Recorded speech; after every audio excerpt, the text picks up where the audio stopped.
You're listening to the We Are Libertarians Network.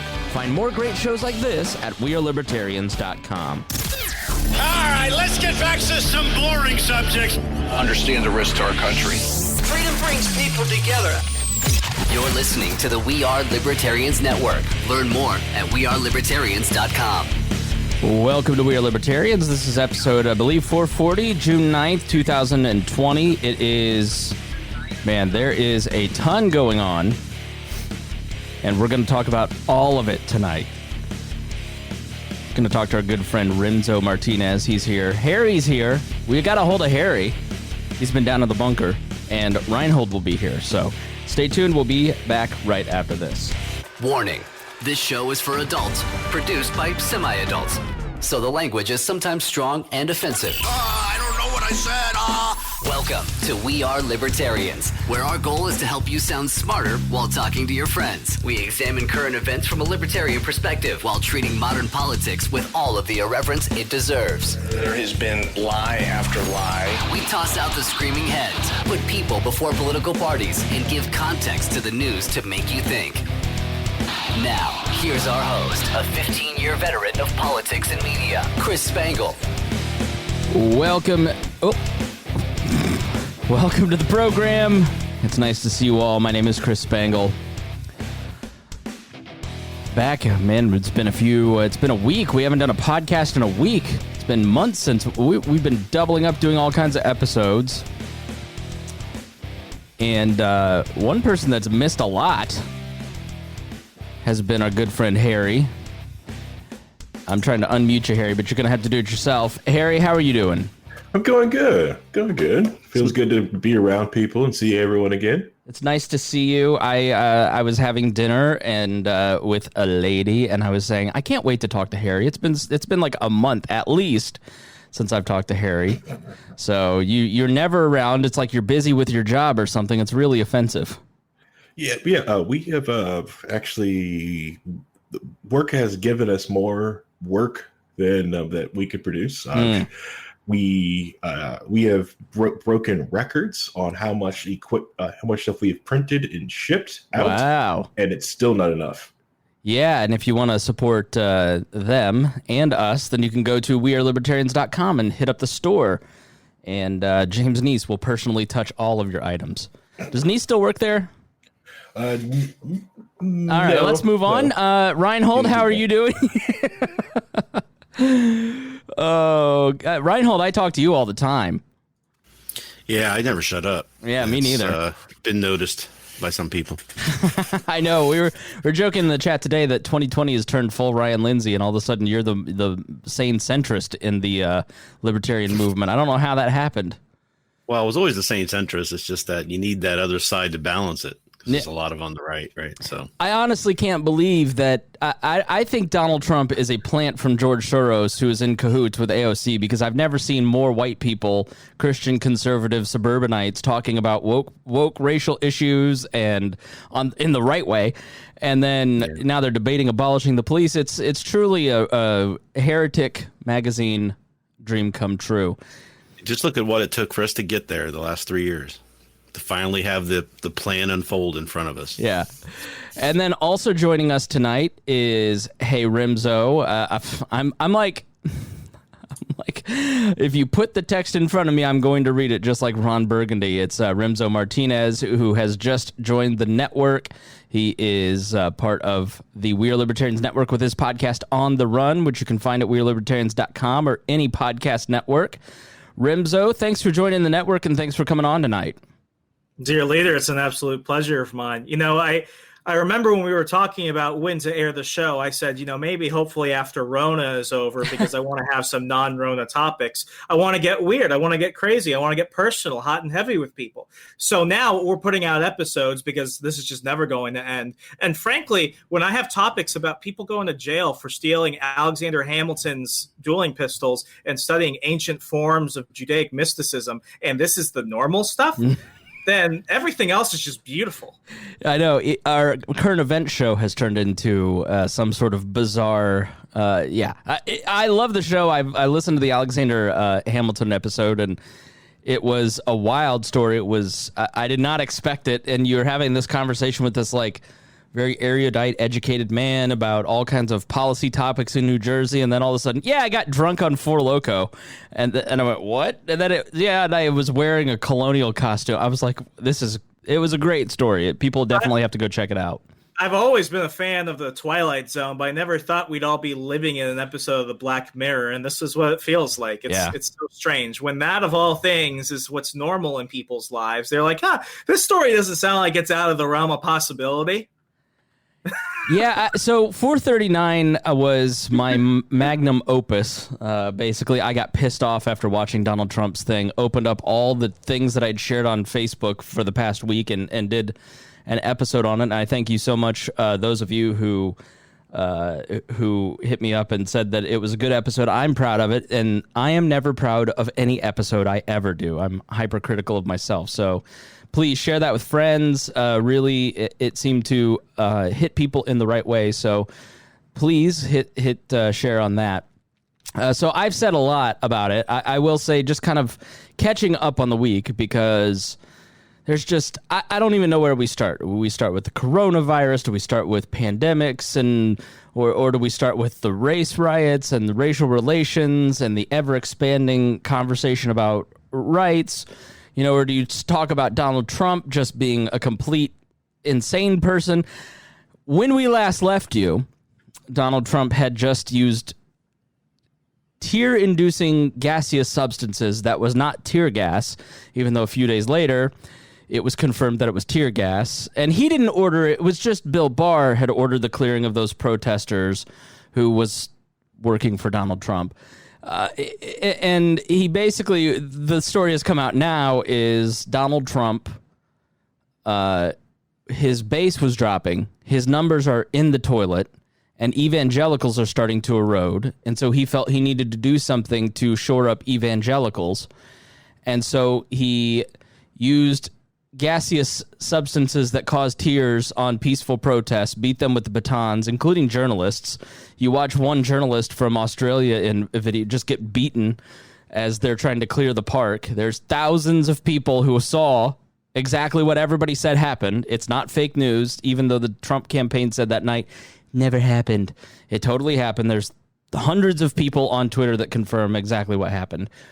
Uses it to clear people out. It's a clear abuse of power. Uses violence in a very personal way to walk to a church, to hold a Bible upside down in front of a church I don't believe has visited, didn't even pretend to pray. And then when somebody goes, "Is that your Bible, sir?" "It's a Bible." Direct quote. Also, he could make a video because the night before he had gone down to inspect a bunker, even though the Secret Service had put him into the bunker because they were worried about protesters overriding the gates. Apparently, I don't know what that was, but he was in the bunker. But he wasn't in the bunker because he was afraid. He wants you to know he was just inspecting it. And so he had to go out and bravely face the protesters by gassing them out of his way so he could film a campaign commercial using the sacred text and sacred spaces of my faith so he could try to manipulate me into voting for him. And that really was like the best thing that happened this week. You haven't heard about the cannibals. Yeah, right. The cannibals. So let me check my bingo card. I think here's where I'll start the discussion, and then we'll kind of go around because we haven't talked to Harry since the George Floyd killing. I'd love to hear both Remso and Harry's perspective on it, and Rhinehold too. Although, who wants to hear from another old white man? But, this was the week, these last couple weeks, and I've noticed a shift in things. And you can never say it's over because coronavirus was like literally 95, 100 days ago when it began. And we've got 145 days till the election. So you can never make the mistake that this is going to turn the election. But I personally went from somebody that somewhat agnostic to Trump. If you listen to our impeachment episodes, I'm arguing with Rhinehold saying, just give it a break. Like you guys with your Trump Derangement Syndrome. I have to make a public apology to Rhinehold now. Everything he said about the guy for 4 years has been completely right. Like his authoritarian tendencies came out in full display. in not just that incident, but the call with the governors right the day before, where you have to dominate them. I mean, the politics of domination. Domination is a term in political science. Think colonialization. It's when a state has complete control over the people of a geographical area, not just another country, and can do with them whatever they want. I mean, think African slavery, think 17th century colonialism. That is what domination means in political science terms. Now, I'm not going to pretend that he's read enough political science books to understand that term, but when you're talking about dominating people so they get the message that you're the power and they're not, I think this was the week where the mask slipped off. You know, allegedly, he said in a meeting that he wanted 10,000 troops after the Cotton New York Times article, which we could cover that too. And Esper pushed back, Barr pushed back and said, you can't do that. Barr, of course, later said that was not true, but he's racking up Dick Cheney lied numbers right now. So I think this was the week for me where it kind of went from agnosticism and, yeah, the judges are great and there's been the regulations are, and it's good because it kind of shows Americans how politics works, and give the guy a chance to fuck this guy. I'm not going to vote for Biden, but I hope the rest of you do. And I'm sure I will change my mind at some point. But, I mean, it was like, what? I mean, it really, you just start to see Donald Trump go, I don't know if Kenneth is talking about me, but Kenneth says, thank you. Next person, please. It really was stunning. So first, let me start with Rhinehold and say, this is your moment to gloat. Because all of those of us who didn't listen went this week, that authoritarian thing may be true. Just a little bit. And remember, it's been, I think it was last week, was 4 months since the impeachment hearings ended. Just 4 months. Right. It's not been a year and a half. Was that January? I can't remember January.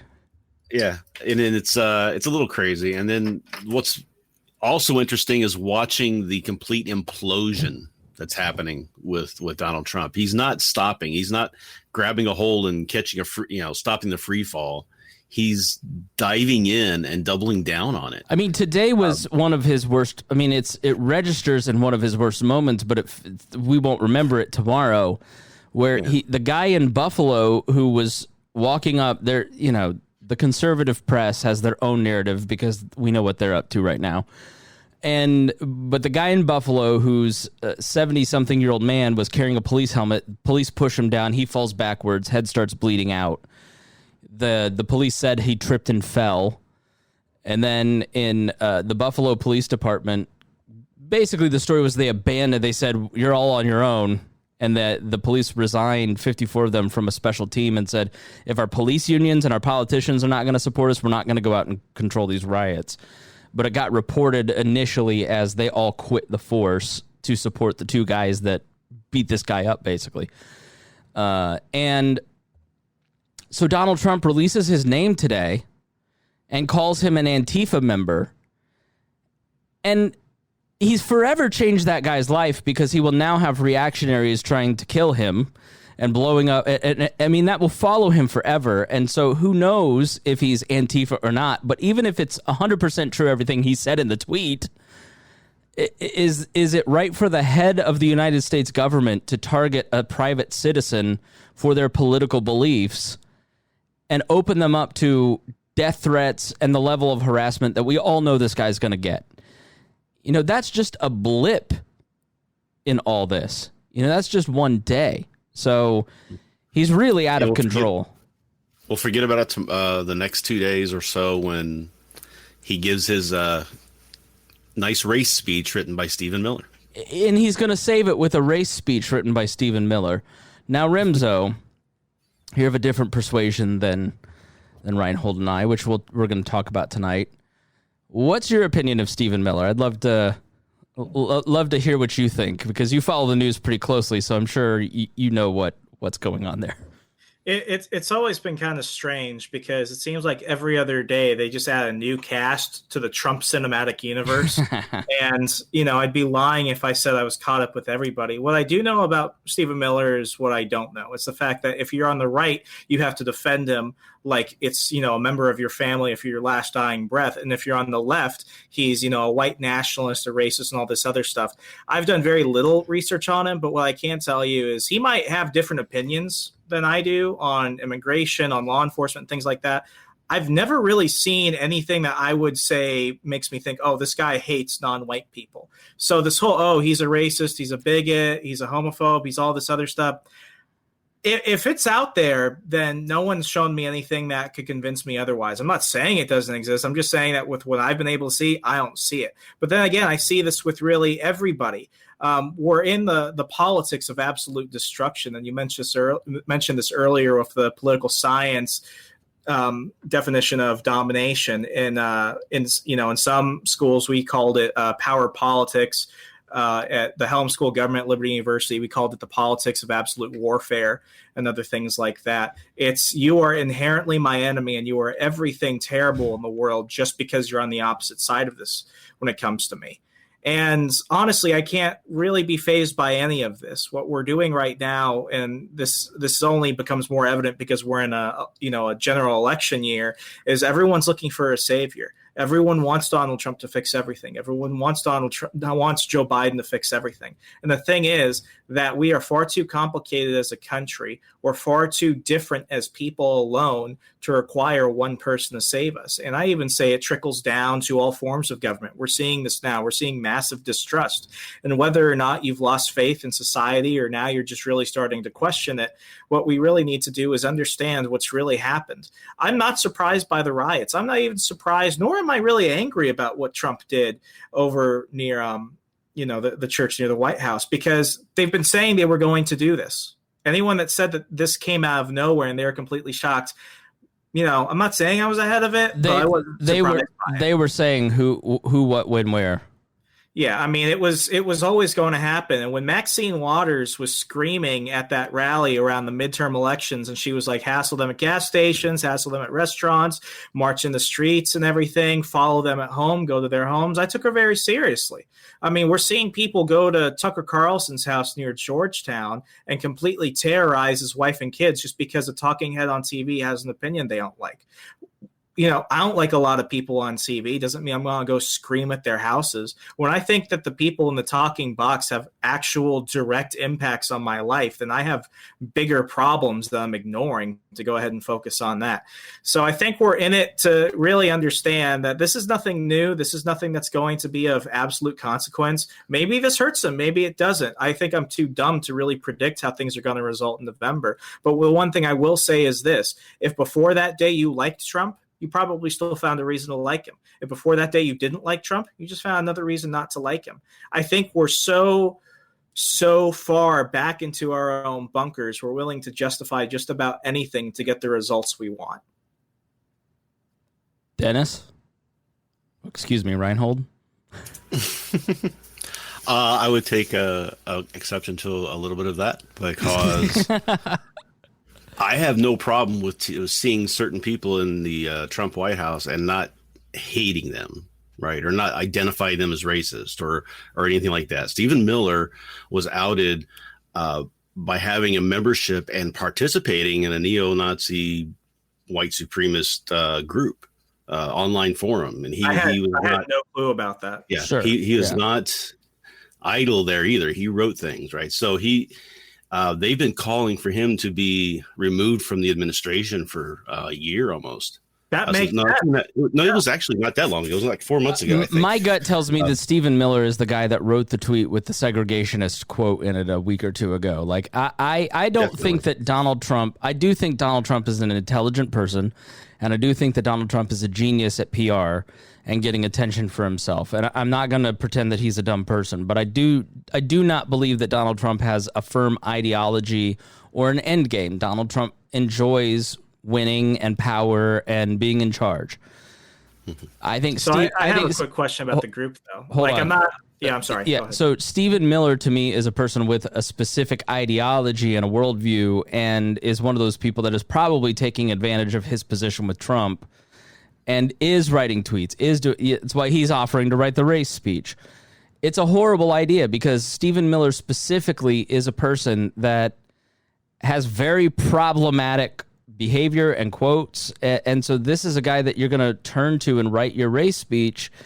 All you're going to do is inflame, which is exactly what Stephen Miller and Donald Trump want. They don't want division, and that's why the Mattis statement, Mad Dog Mattis comes out, the former Secretary of Defense, the general, and says, this is the first president in my lifetime that doesn't unite the American people, and the important caveat that he added, doesn't even try to unite because I don't think any of us would look at the last three presidents specifically and say these are uniting figures. They had their moments, but they did engage in that kind of partisan bickering politics and of division, whereas Donald Trump feeds off it. Donald Trump doesn't have the ability to give a uniting speech because it's so fundamentally in his DNA, which is why he was elected. His voters, his base, want liberal tears. They're not looking for reconciliation. They're looking for division. They're looking for that toxic poison because they buy his bullshit about being victims. And I think that Stephen Miller is probably he's one of the last men standing in this White House who has kept his position consistently. And I think Trump relies on him maybe more than any of us realize at this point because he's one of the presidents have a tendency once they feel kind of isolated and fenced in to turn to the original group of people. That's why Lewandowski's still on these phone calls. Nick Ayers, they're all kind of still in there. So, yeah, I mean, you had a question, Remso, about the Stephen Miller stuff, and then Rhinehold. We'll start with Stephen Miller, and then we'll kind of move towards the politics of division and unity that you kind of opened up, Remso. Yeah, Rhinehold, I trust your opinion more than I trust, CNN and a bunch of other places. So my question isn't coming from, trying to be a gotcha thing. I am just genuinely curious. When a media outlet labels something far right or white nationalist or something, I'm a bit jaded because I don't think they have a great consistency in terms of their record of accusing people of being certain things. Was the group really that, or was it just like a group full of Trump people who just like to say? No, it was that. Okay, then that completely changes. I didn't know about that. Yeah. So if you see that and you know what that stuff is, right? See, I believe that makes sense to me. That's the thing is I won't go out and call anybody a racist unless I think that they've proven that they are. Right. So there's this whole fight inside libertarianism about certain people being racist adjacent or defending racists and things like that. And it's like, yeah, there's things that they do for the different reasons than racism because they see things in a different view. Like they're kind of blind to it because they're not thinking about it that way. And they're more interested in crushing their opponents. So they don't recognize that some of the things they say or do are problematic to people who are, who do see this stuff. Of a different ideology or a different culture, maybe is the way to put it. Yeah.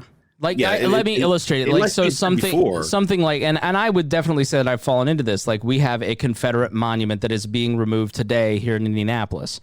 And what this is it is a big 34-foot limestone grave marker for the 1,616 Confederate soldiers that died at Camp Morton here in Indianapolis. And it's got all of their names on it. And it was created in like a 1912 to put over the bodies in Greenlawn Cemetery. And then when Greenlawn Cemetery had to shut down because of railroads and they moved the bodies to Crown Hill, which is the big cemetery in Indy, they couldn't fit the monument over that space. They created another separate one that just kind of said, here's the bodies. It's a little more mundane.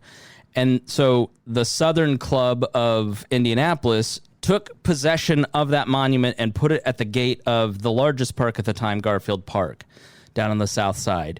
And if you go and read the history of the South Side Club of Indianapolis, it's a Klan group. And so when they moved this in the 20s, when the Klan ran this state under D.C. Stevenson, and we had a Klan governor in Ed Jackson, and we had a Klan mayor, and then when D.C. Stevenson got arrested for killing a woman, Madge Oberholtz, the governor had to resign, the mayor had to resign, and it basically blew the lid off of Klan politics here in Indiana in the 1920s, because the Klan moved from the South, started in Evansville, Indiana, and then became extremely powerful across the Midwest by targeting Catholics and Jews more than blacks in the Midwest in the 1920s. And it was basically a political power club. But the point of the Confederate monument in Garfield Park for this long, according to not just the Southern Club and the articles that you read about it at the time, because I went and looked up the research this past week and did a couple hours on it, you look at this cop in 1991 who was trying to get George Bush to give him money to move the monument, and he was eventually fired from the police force for killing an unarmed black man, and it came out that he was in a neo-Nazi group. And so this cop that was quoted in the Indianapolis Star today saying he was mad about this being taken down and was trying to take possession of it is still, after 30 years, interested in this single monument, who has neo-Nazi ties. Well, shit. And so the Confederate monuments were mass-produced in the 1910s and 20s as part of the Lost Cause movement, and it was a way to remember the Confederate soldiers that bravely fought too and died. And so we need our own monument for them. But the intent for every generation for this specific grave marker that I walked by it last week because I go to that park all the time, is, and you go, we're a Union state. Why is there a giant Confederate statue here? It makes no sense. The point is white supremacy. The point has, for every generation of supporters of this monument, meant to remind people who are not white Anglo-Saxon Protestants that you're less than, that you are. But if you were a conservative that voted for Bush and you're just out there, you don't know the history of that monument. You don't know the intent of that monument. You just want to protect our history. You go, well, why wouldn't you want that there so people remember that there was a Camp Morton? That's not in and of itself a racist thought, right? Like, I want to protect history, and I don't know where am I going to have to give? Where am I going to have to budge on my heritage, right? Where am I going to have to budge on my history? We're going to start tearing down Washington monuments, right? But because you're trying to stop the advance of cultural Marxism. But by doing that, you are using tools of white supremacy to fight cultural Marxism.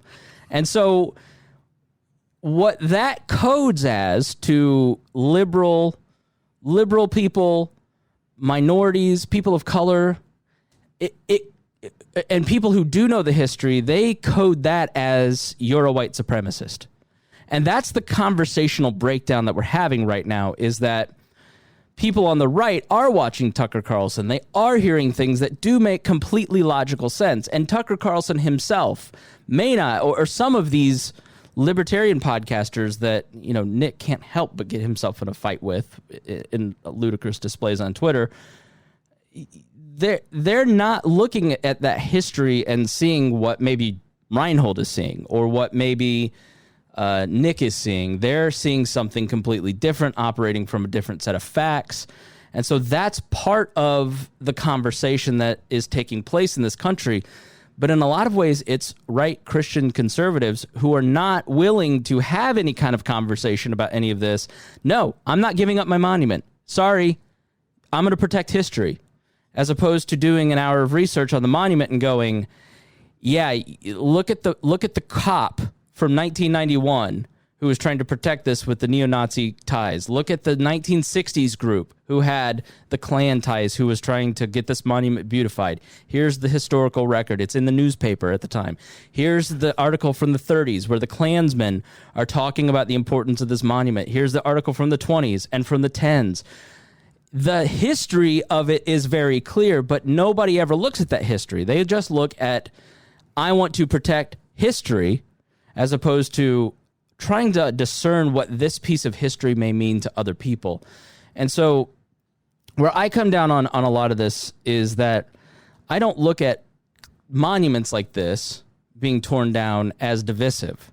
It may feel divisive, but I see that as us going, there's some fucked up part of American history that we do have to recognize, like the Klan running Indiana in the 20s, and we have to recognize that there may be ghosts of that in our police forces that may need to be reformed. There may be certain attitudes that we have on the right, especially, that may code differently to other people, but we're never going to understand that if we don't have a conversation around that.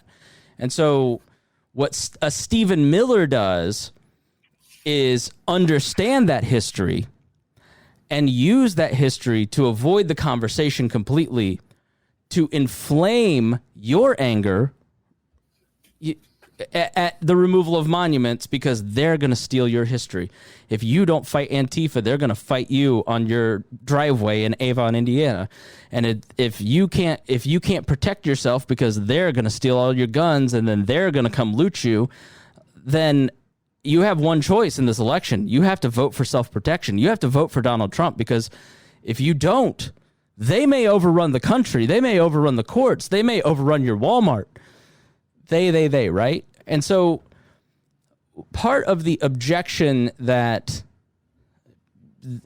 libertarians and that people of color and that liberals and everybody is having with people like Donald Trump is that we know the history. We know Stephen Miller knows the history because he's an intelligent, bright person. We know he has very disturbing views on immigration and says it proudly. We know what you're doing, right? Like, that's what I think drives people like Rhinehold crazy about Donald Trump. Is it's sort of like watching right now. It's like watching your conservative friends, especially Christian. It's why it's not Trump Derangement Syndrome in that everything Donald Trump does is drive you crazy. It's that people like Rhinehold can't fucking believe that you're falling for this. Am I wrong? Rhinehold? That's exactly right. Yeah. That's the biggest. It's just like, can you not see what he's saying is the same thing that was being said 80 years ago for the same reasons, to try to whip up people against other people. He's just doing it. I mean, he's not doing it because he's a racist. He's doing it because he doesn't care. He just wants power. He wants loyalty. All the people like Stephen Miller, Stephen Miller is going to be there for the rest of his term, not because Donald Trump necessarily agrees with him, but because he is loyal. And that's all that he cares about in this administration now, is people that are loyal to him, whether they do a good job or not, as long as his base likes those people too. And that's all that matters. So Remso, it's kind of like you have a friend, and let's say it's a female friend, and you know your female friend is dating a guy that, like, she can't see as dangerous because she's in puppy love, but you know enough guys to know that this is not a guy you want your friend dating. And you like gently kind of say, like, hey, this guy's trouble. Oh, no. You know, and then you don't understand what it's like. So I think that's kind of the epiphany that I've had over the last couple of weeks, is like, I finally kind of get it, because I've kind of been of the same mindset of you, where no, the media. You know, a lot of our comments are, you know, like Josh, the media holds some responsibility for us not believing him, though. They've breathlessly been decrying the color of his tie since he was inaugurated. I totally agree with that. Everything isn't a scandal. So, yeah, it is really. Does that make more sense? Absolutely. And I mean, the last comment that just came up, if you could bring it up, I think people need to see that. It's one of those things that a lot of people are really struggling with right now. And I mean, I think Josh is 110%. And I see this in the Beltway all the time. I've seen it since before I got into media, when I was a political consultant. What we're dealing with is not how do I fix things? How do I make things better? Once people obtain power, the only priority they have is to keep it. So, you know, it's gotten to the point now where I know if I'm getting exhausted, if I'm getting tired, and if I'm, you know, having a hard time believing things that otherwise would make sense, I can only imagine how it is for your apolitical voter out there, your person who rarely tunes in, who's either your liberal CNN watcher or your Fox News Republican, and they don't really dive into the nuance. They're just kind of waiting what to be told next. It makes it really complicated. And I mean, I'm glad that Rhinehold did his homework on Stephen Miller. There have been other people in the Trump administration where I've looked at them and I've just been like, why the hell is that person there? And then, I meet people who are connected to them and they're like, oh no, you got to give them a chance. They're a good person. I've met a lot of so-called good people in politics that turned out to be criminals, drug dealers, pimps, potential murderers, absolute hardcore racists. But ultimately, so you've met Hillary Clinton. I mean, it's allegedly. Yeah, allegedly. If I wind up dead in a jail cell, you know who did it. But it's at the point now where it's like what I began to realize was the only reason why they defend those people is that they all have something to protect. And that's what this is all about. There was a funny TikTok video about this liberal teenager reading a Trump campaign email asking for donations. It was like, oh, get your Trump 2020 hat so people know you're part of the president's defense. And she's taking that as, oh my gosh, this is the wake-up call for the new Holocaust. And I'm looking at that and I'm like, I can't tell whether this is satire or whether or not that's what she genuinely believes.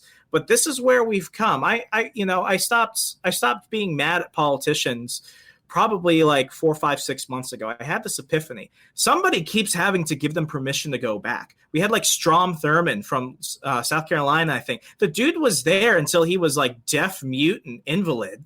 And it's like, who kept sending him back there? Why is Nancy Pelosi going back? Why does Mitch McConnell keep going back? Who keeps sending all these people back? And then I had to realize not any amount of special interest group money or pop culture topics or whatever is going to ever be as forceful as voters on election day. Yeah.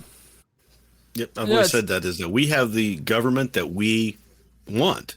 I mean, we're voting these people in. So if how can we complain about the people that we're voting in being in there doing those things they're doing when we keep voting them in? That's why I'm like, get rid of Trump.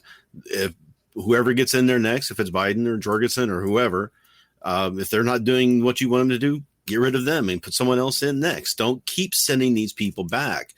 Try other people, try different things, try affecting the changes you want to see yourselves, and don't worry about government doing it for you or politicians doing it for you, because they're always going to let you down and they're always going to do it wrong. Do it yourself. Go out and start organizations. Take care of those things you care about, so you don't have to worry about it anymore. Take the power away from them. And Remso referenced it, and I'll go to you in just a second, Harry, because you've been eerily quiet. But Remso referenced it. It's Hayek's knowledge problem. There is not one person who can understand the full knowledge, or even a small group of people that can understand the full knowledge of a society. The market is the only way to distribute knowledge effectively and build peaceful cooperation, because once you start central planning, then that one person essentially starts failing. It's what we talked about with the CDC. You centralize the failure or success in the CDC and they fail, then you have hundreds of thousands of people die instead of tens of thousands of people die. And so it goes back to Hayek's knowledge problem. So Harry, get in here. I'm sure you have a ton of thoughts. All right, so I'm glad that the plan of attack is to vote harder, vote again. And keep voting. This will work out. Our resident anarchist mocking the voters. Vote I finished harder. it up with the agorism. Don't. I know. I'm not going to give you too much of a hard time because I can understand what you're saying and what you're trying to accomplish. I get that. And the whole idea of the aspect of, you're right. Once one person tries to essentially plan different things start falling apart. It's the reason why a lot of people hate these phased back of trying to restart the economy after shutting everything down for the Rona, because one person has no idea how many moving parts that are going through the economy right now. Right. Our factory stayed open because we just said, screw it. We're just going to keep going until someone actually tells us to stop. Yeah. And even when the police came to the door, we just, oh, no. We just kept going. It's a protest. Yeah, they're not serious. They're not serious. Just keep going. They're going to do anything. So we just kept going. It is, but it's good that it's a, and that's why the whole confusion of like, well, what's essential? What wasn't essential? It's this one person's trying to plan out how to shut everything down and how to bring everything back. And they have no idea how to turn everything back on.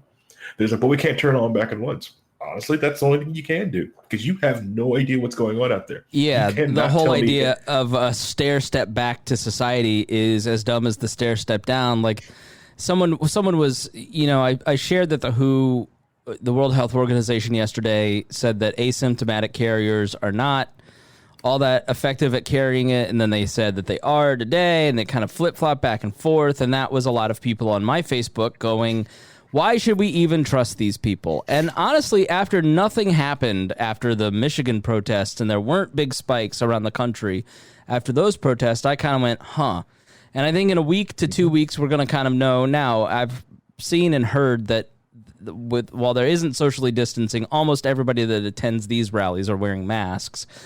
But still, that doesn't totally make you safe and secure. And so the trust in experts has gone away completely. So, and everybody's citing these experts. And this is something you should keep in mind when you're listening to political talk.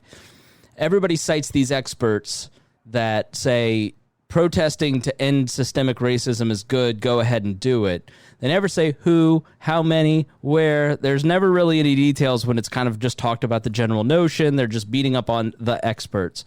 But the problem is that the solution for the pandemic was government, and you politicized the solution. And so when you politicize the solution, people feel they're a part of it, and they feel resentment towards it, especially if you keep changing information, which is totally logical, right? Like something that a brand new disease, a brand new virus, we're less than 6 months in. I expect you to not know everything about this thing and change over time.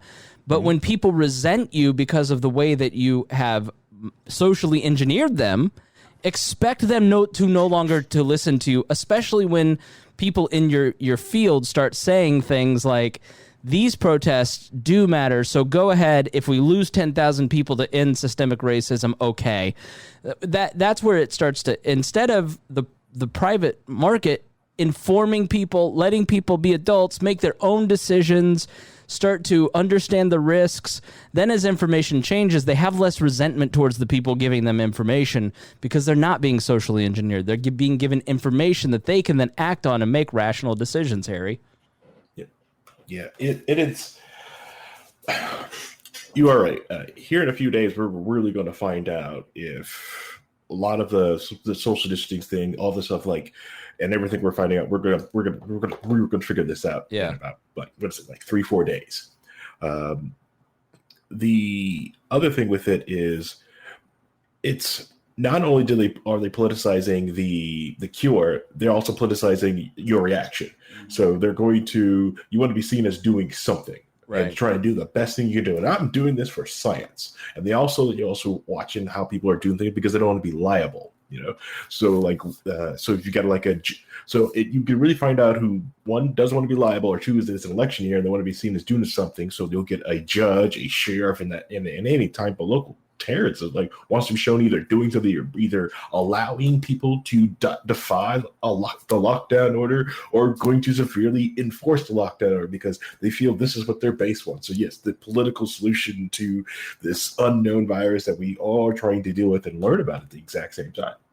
Yeah. I want you to know, Harry, you, best of all, know what a professional I am, what a brave broadcaster I am, how I work through the pain. I just had the worst Charlie horse you can possibly imagine. My body is magnesium and potassium starved, clearly, because I'm an athlete. I played through the pain, Harry. Yep. You play through the pain, come to, work through the cold. I recommend coffee in your pre-workout. Coffee has a lot of potassium in it. Okay. Yeah. So put a little coffee in your pre-workout. Should help you out. It's also diuretic, so it gets you moving on the treadmill fast. I don't need more diarrhea in my life. I also want to shout out to Kenneth. Chris, you have 3 smart, articulate folks with you. Can we hear from them more, please? Kenneth, it's my show. My show. I want to take this moment to thank their own show. Thank our patrons. And speaking of which, yes, sir. Remso is a patron. Rhinehold is $100 a month patron. Harry is here. Our other $100 a month patrons are Anthony Meyer, Craig DaCosta, Ed Brehab, Jason Doolittle, Jeff Bennett, Christy Avery, Matthew Durbin, and new Brad Tracy, a Twitter friend of mine, and we have gotten to become good friends over the last couple weeks, and I'm ecstatic that he has joined us. Thanks, everybody, for being a patron. Judging by the massive negative amount of money in my Patreon account, I think that I've paid for the merch and it should be sent to you soon. So I want to go back to our original conversation and kind of finish up here, because the original impetus for having Remso on was not just to promote his excellent podcast On the Run, which you should download multiple times, contact your Chinese and Filipino contacts and have them download it multiple times too. But listen to every episode, not just rig the numbers. And so Remso reached out to me and wanted to talk a little bit about racial identity, and Harry has been a big part of that for me too, because going back to what Rhinehold said earlier is that before we talked about the monuments, for instance, people, and I definitely fall into this category, like the monument thing, I never would have gotten had I not kind of, first it was Mitch Landrieu, a white guy from Louisiana, giving a speech about these monuments, saying, here's how this affects people different than you, and so I had one version of these monuments based on my identity, and make no mistake, white identity is an identity. Donald Trump plays that to a T, like he's trying to build a white identitarian movement and turn it into like this victimhood identity, which is really weird considering I've heard forever, don't just vote Democrat if you're black, they're taking advantage of you. Now it's vote Republican because you need to, anyway. So Sean Hannity's your Al Sharpton is what I'm trying to say. But to understand those different views of things, I really got Harry with that one. He's like, the truth is that Tommy Lauren is just she's Jesse Jackson. You have to get out. You have to have diversity of thought, not just libertarian, but also Republican, Democrat, progressives, seeking out different ways of thinking about politics, but also different identities are really important because it does really speak to our biases. It's how we determine information. When I see a Confederate statue in 2012, it's different than the way I interpret it in 2020 because I have gone out and tried to talk to people other than the ones I look like, think like, and talk like, right? And birds of a feather tend to flock together. And so what initially was really important for my growth and my understanding of what's happening in America in terms of race was having Harry on the podcast and having racial conversations and Harry going, you don't understand. It's different for me. And I'm like, really? It's different for me. Yes. And then you go, hey, other 15 black friends, like, is it different for you? Yes, it's way different. And eventually you start to get it because you start to go, whoa, I didn't understand this, And so sometimes we have a tendency to only see Antifa as the enemy and be manipulated into a new Red Scare because we're only talking to people who say the same things about Antifa, right? You know, if you break out of your bubble, you start to go, oh, maybe he's overdoing the Antifa thing to try to scare white people into voting for him. Trying to scare his base into voting for them. And it's like another version of McCarthyism or the Red Scare in 1917. And maybe he's overdoing it. And then it kind of pinpricks the balloon and pops your mind a little bit. And so what I've been encouraged to do and have done over the last year is try to have more conversations with people who are far different than me and make and cause me to think differently, because the way I grew up was in a 98% white town in a suburban neighborhood where everybody was a Republican. And so when I became a political person in my teens and 20s, like, of course I'm a Republican and I'm going to say the same things. I'm going to do the same things. I'm going to go this, and I have the Reagan poster. And then you start to like talk to other people and you go, oh, Reagan and that drug war thing seems really bad. You know, so let's start with Harry. As you kind of watch this conversation over the last couple weeks, or just, you know, overall over the last few years, like, what are you noticing? What are you seeing? All right, so it is one thing I've had to notice is that sometimes certain videos will come out will help your help other people to notice that things are different.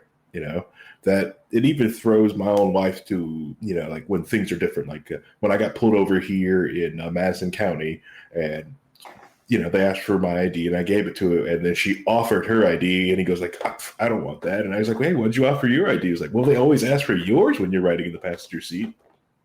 But right.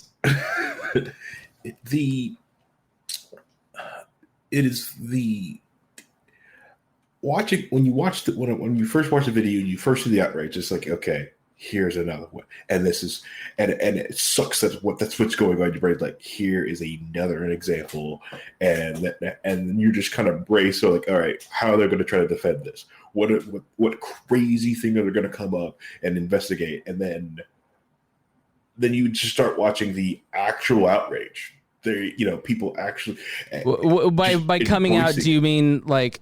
Because there's always an out. When it comes like the shootings, there's always an out. Like, right. White people, conservatives generally, oh, he has a record, or right. Well, but Chicago. There's always, is that what you mean? Correct. It's Chicago. He has a record. Well, he was breaking a crime. He was selling loose cigarettes. Did he deserve to die for loose cigarettes? Did anyone deserve to die for, because he got a blown taillight out? You know, it is the ridiculous. Well, you're breaking the law, and it's like that even if he's just dead and right, you got him breaking the law. That law does not deserve death. Does not equal death. No one was there. No one was hurt until the officer got involved. You know, and it just hurt every time when they do it, and it's you try to show people just, you know, you try to show the message of like, listen, you know, it's not police accountability needs to happen across the board. It's more than just a race thing, and you try to turn the message like that to try to get people on board to actually see it. Or you try to say like, well, a lot of these racist laws, you try to put it in the same point of like, well, I'm trying to do this to save cops. This is dangerous for cops. What? Oh, I love cops. Cool. No-knock crimes are dangerous. Let me show you how they're dangerous for cops. Pulling people over for victimless crime because of that's dangerous. Let's not do that. Let's protect the cop. In all reality, it's like this no-knock raid is probably going to happen on a black person. Oh, you know, and it's just. And the thing is, I like the idea that it's getting more attention. Like everyone, like Breonna Taylor, right? Everyone is shocked with that one. And I'm like, dude, I've got like 10 more articles of that one. I've got one where in Detroit, a cop threw a flashbang through a window of a wrong house. The flashbang lit a freaking crib on fire and burnt a kid to death while they pushed the grandma down on the floor and arrested her as this kid was just getting burnt alive. It is nice to watch people just finally pay attention and actually take the message and actually try to run with it. I still despise the looting and the riots. Violence and theft is wrong. And I'm just glad that people are just finally paying attention, and it's kind of neat to watch it also happen worldwide. If people just trying to go like, yes, stop this. This has to stop it, and everyone's looking for some type of solution. the only solution I can tell is the idea of just like and most people, all we really want is just accountability.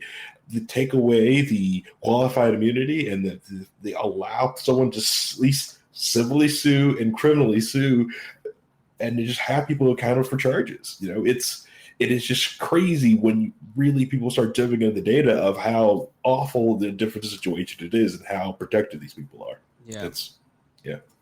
And before any other cop was like, well, you're creating this us versus them mentality. It's like, they've done that for years. That's what the thin blue line is. It's us versus them. They've done it for years and try to make themselves seem, tries to become the other, this better, this stuff like that, this different of such.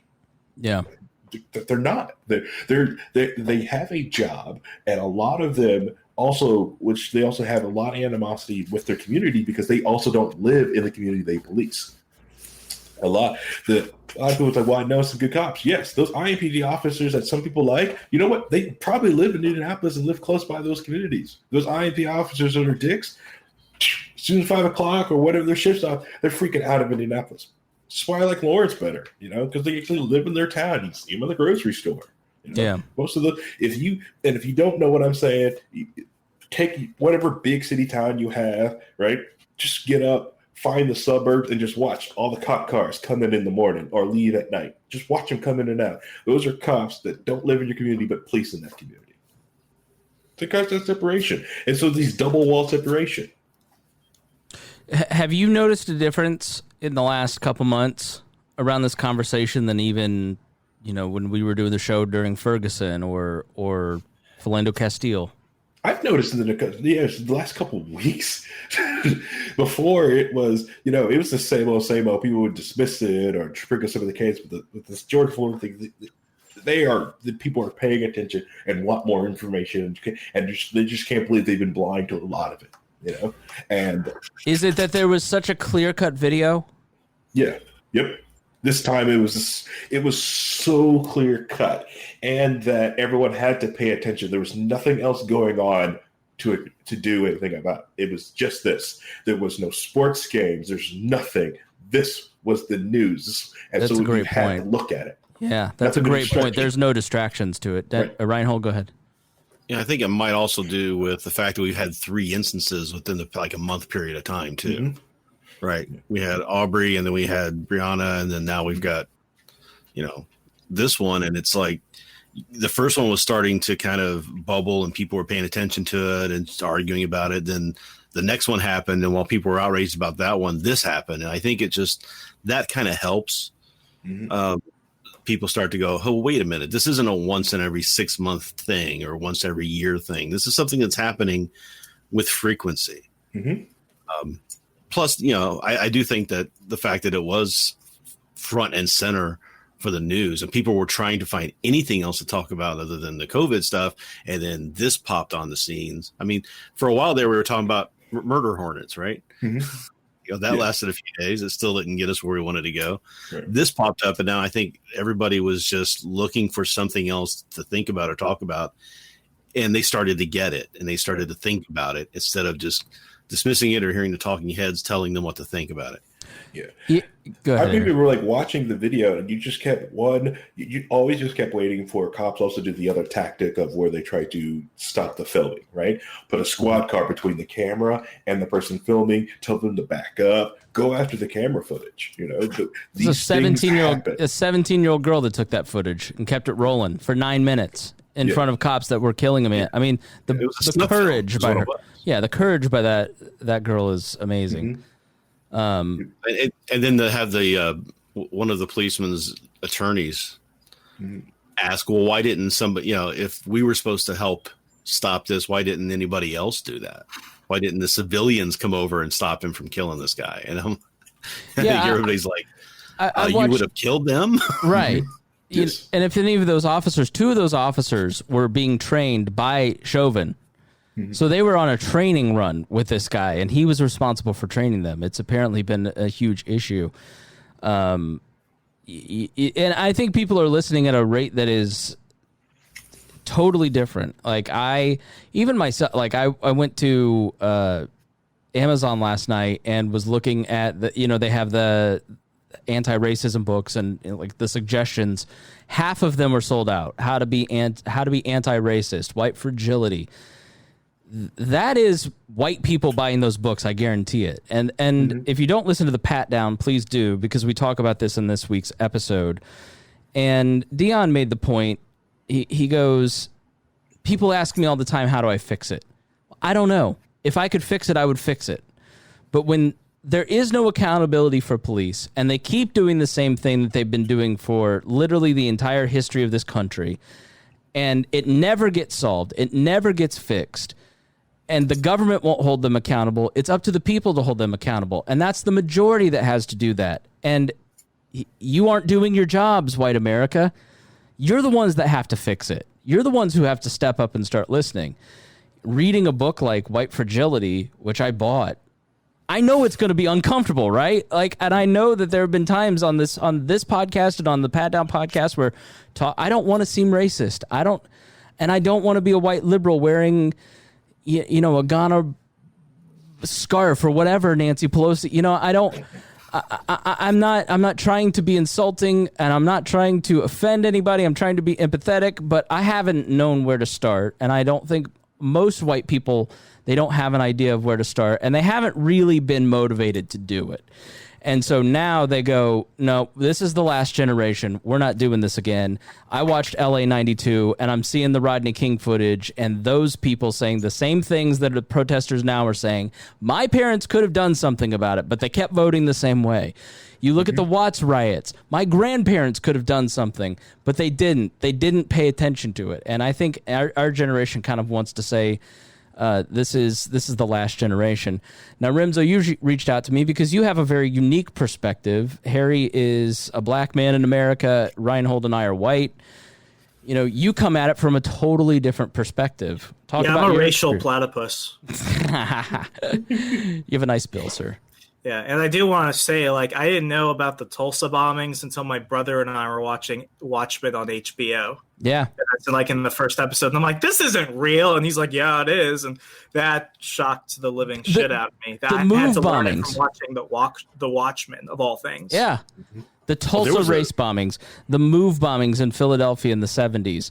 You look, it's there. If you go, I want you with new eyes or ears to go listen to NWA's Fuck the Police. I owned that CD. I bought that CD in 1997. And I didn't listen to the lyrics. I didn't listen to the words. I just love Fuck the Police. Oh, because fuck the police. That man was telling me everything that I needed to know, and it never stuck. It never hit it. It took Harry saying something 5 years ago for me to get it. It's crazy. The thing about the Tulsa thing, there was a specific coordinated effort to bury that in that news story. Yeah. It was basically just written out of all news and never spoken about by the community ever again. And it wasn't until maybe 10, 15 years ago when people started saying, hey, what's this deal? And survivors were actually coming and saying, hey, yeah, this really did happen. And they started unearthing all of this. But it was a concerted effort. Remso, can you explain it for people who don't know what we're talking about? Yeah, I always knew that black people hated Oklahoma. I just didn't know it until I watched The Watchmen. But basically, the Tulsa bombings, I had to have my brother explain this to me after he finished watching the first episode of Watchmen on HBO, which when I was watching it when it was on was a crappy series. Now I'm watching it and I'm like, wow, these people knew what was up. But basically, it was a collaboration between the local Tulsa government and multiple Klan factions to essentially bomb and eradicate the black population of Tulsa. And when I mean bomb, they were dropping stuff from planes. Yeah. Like it's some Pearl Harbors type shit. It was insane. And I looked back at some of my textbooks from high school. I couldn't find it. You'd think that would be there. No, you get Harriet Tubman and Frederick Douglass, and you don't get the actual history of what black. So Dion and Miss Pat put it to me this way. We were talking about genealogy because I said, oh, yeah, I'm from Germany, and I've traced my line back to 1392 and the cupbearer of Würzburg. And I go, so what's your lineage? Not knowing. And they go, we literally don't know after the past 2 generations. I go, what do you mean? We literally don't know. We literally can't, because 400 years ago, they were brought here, their language was destroyed, their culture was destroyed, their names were destroyed, their family units were destroyed, and the identity that their white slave masters wanted them to have was put upon them. New names, new history, and so genealogy kind of stops in 1865, and then you have Jim Crow, and then you have Woodrow Wilson, the most racist president ever, resegregating the army, and then you have the Klan in the 20s, you have what you see in the 60s, which you learn about. And you go, we're not that far removed. Like the little girl who went to school in 1965 is in her 60s right now. Like we're not that far removed from it, And so, Harry, the reality for Black Americans is that there are still ghosts from that. And to pretend that we have solved all of our racial issues, I just think is stupid. When we can't get rid of government, we all see the effectiveness of government, but that still exists, right? Right. Yeah. These people are still around. Like it's like take Joe Biden, lifelong like politician, and he talks about like how he was there serving with people who were, like segregation and buses. Like, look, listen to this man. He was still in office with these people. Yeah. Doing deal with these people. In my book, How to Succeed in Politics and Other Forms of Devil Worship, it shocked people when they learned that George Wallace died in 1998. Yeah, that's the year my younger brother was born, 1998, and it's just one of those things. I think Alabama was the last state to basically outlaw. They got rid of their law basically saying that people of two different races cannot marry in the state. They got rid of that in like 2000.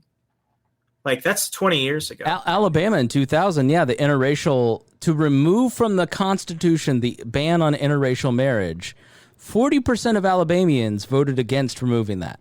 Now, it was kind of confusingly worded, but the margin of error isn't that strong. Like that's 40%. It's the whole conversation. I'm lisping. Blah, blah, blah, blah, blah. Sorry, folks. The whole conversation of race in America has always been really complicated because depending on where I've lived and depending on what the main culture is heading towards of that given area, I've always been something different to people. I don't really talk about it a lot, but people usually end up asking me this. They don't ever ask me like online because they're afraid I'm going to screenshot it and be like, look, this person assumed I'm something. But usually when like I've gone to events, I spoke at Freedom Fest in 2017, and I had a lot of people come over and ask me this because they're like, you have a very strange name. You have a very, like, it's just Remso William Martinez. And they're like, it's just where the fuck did the William come from? And I'll admit, like I get it, but my father, his mother was of German ancestry, grew up in Tennessee, and his father was from Morobis, Puerto Rico. Morobis is like the back hills, like that banjo people, dun, dun, dun, dun, dun, like of Puerto Rico. Like they're those type of people. They're real mountain Puerto Ricans. They don't come out.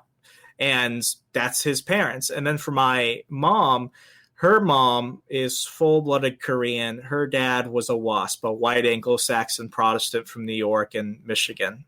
And somehow all the worlds collided, and I'm here. And my middle name is the first name of my maternal grandmother, William Arthur Brownell. My brother's middle name is Brownell. So when you get both of us, it's William Brownell in honor of him. But it's also, growing up, we didn't really see that as anything but normal. That's just our family. When I go to Florida, they speak Spanish. When I'm at home with my mother's mother, my maternal grandmother, we're speaking Korean. And I always knew that it was different. I just didn't know how different it was for other people. So growing up, I was in an active duty military family. I was born in a small border town in Arizona called Sierra Vista. Like, Sierra Vista was like a few thousand people, and everyone knew each other. And it was just a very small, very tight-knit desert community. And then I moved in 2003 to Australia. What was happening in 2003? The invasion of Iraq. Suddenly, all race goes aside. Suddenly, I'm taking all the sins of America. And even though I was like 9 or 10 at the time, all these kids that I was going to school with, all they do is echo what their parents say. And what do their parents know about America? They're getting it from CNN. So suddenly I'm getting bullied based off what George Bush is doing. And that really confused me because I didn't really know anything about anything. I was a kid. I didn't even know where Iraq was.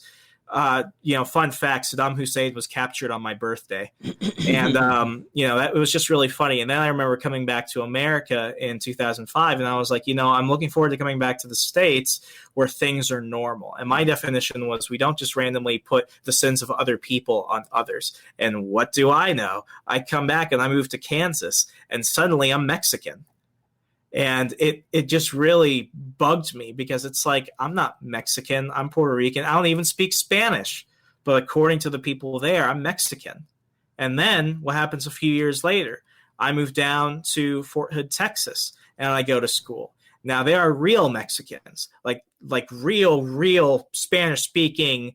I just came across the border Mexicans, and I'm white amongst the students. But according to the school officials, I'm a non-English speaking Hispanic. I don't know how that happened, but when it came time to fill out forms and to, do sensing meetings with students to learn about the school, where do they put me? They put me in the group of children who were not American citizens, who also barely spoke English. And then here you have me in the class. I'm an American citizen and I don't speak Spanish. And here I am trying to tell the instructors and the teachers, I shouldn't be here. I'm an American. I speak Spanish. And what do? I know that other people who come from different countries where they speak different languages have experiences. They just suddenly ignore me. And the fact that I'm speaking crystal clear English to them, and it's, you need to go sit down. You need to go over there. And they're really enunciating it, and they're slow, and they're speaking like I'm a 5-year-old. And I'm like, I only know English. That's all I know. And it was just one of those things where it really began to click with me. How is it I was one thing in one place and I'm something completely different? But the students look at me and they see a white kid. But according to the teachers and the school faculty and everything, because of a clerical mix-up, suddenly I'm a non-English speaking non-citizen.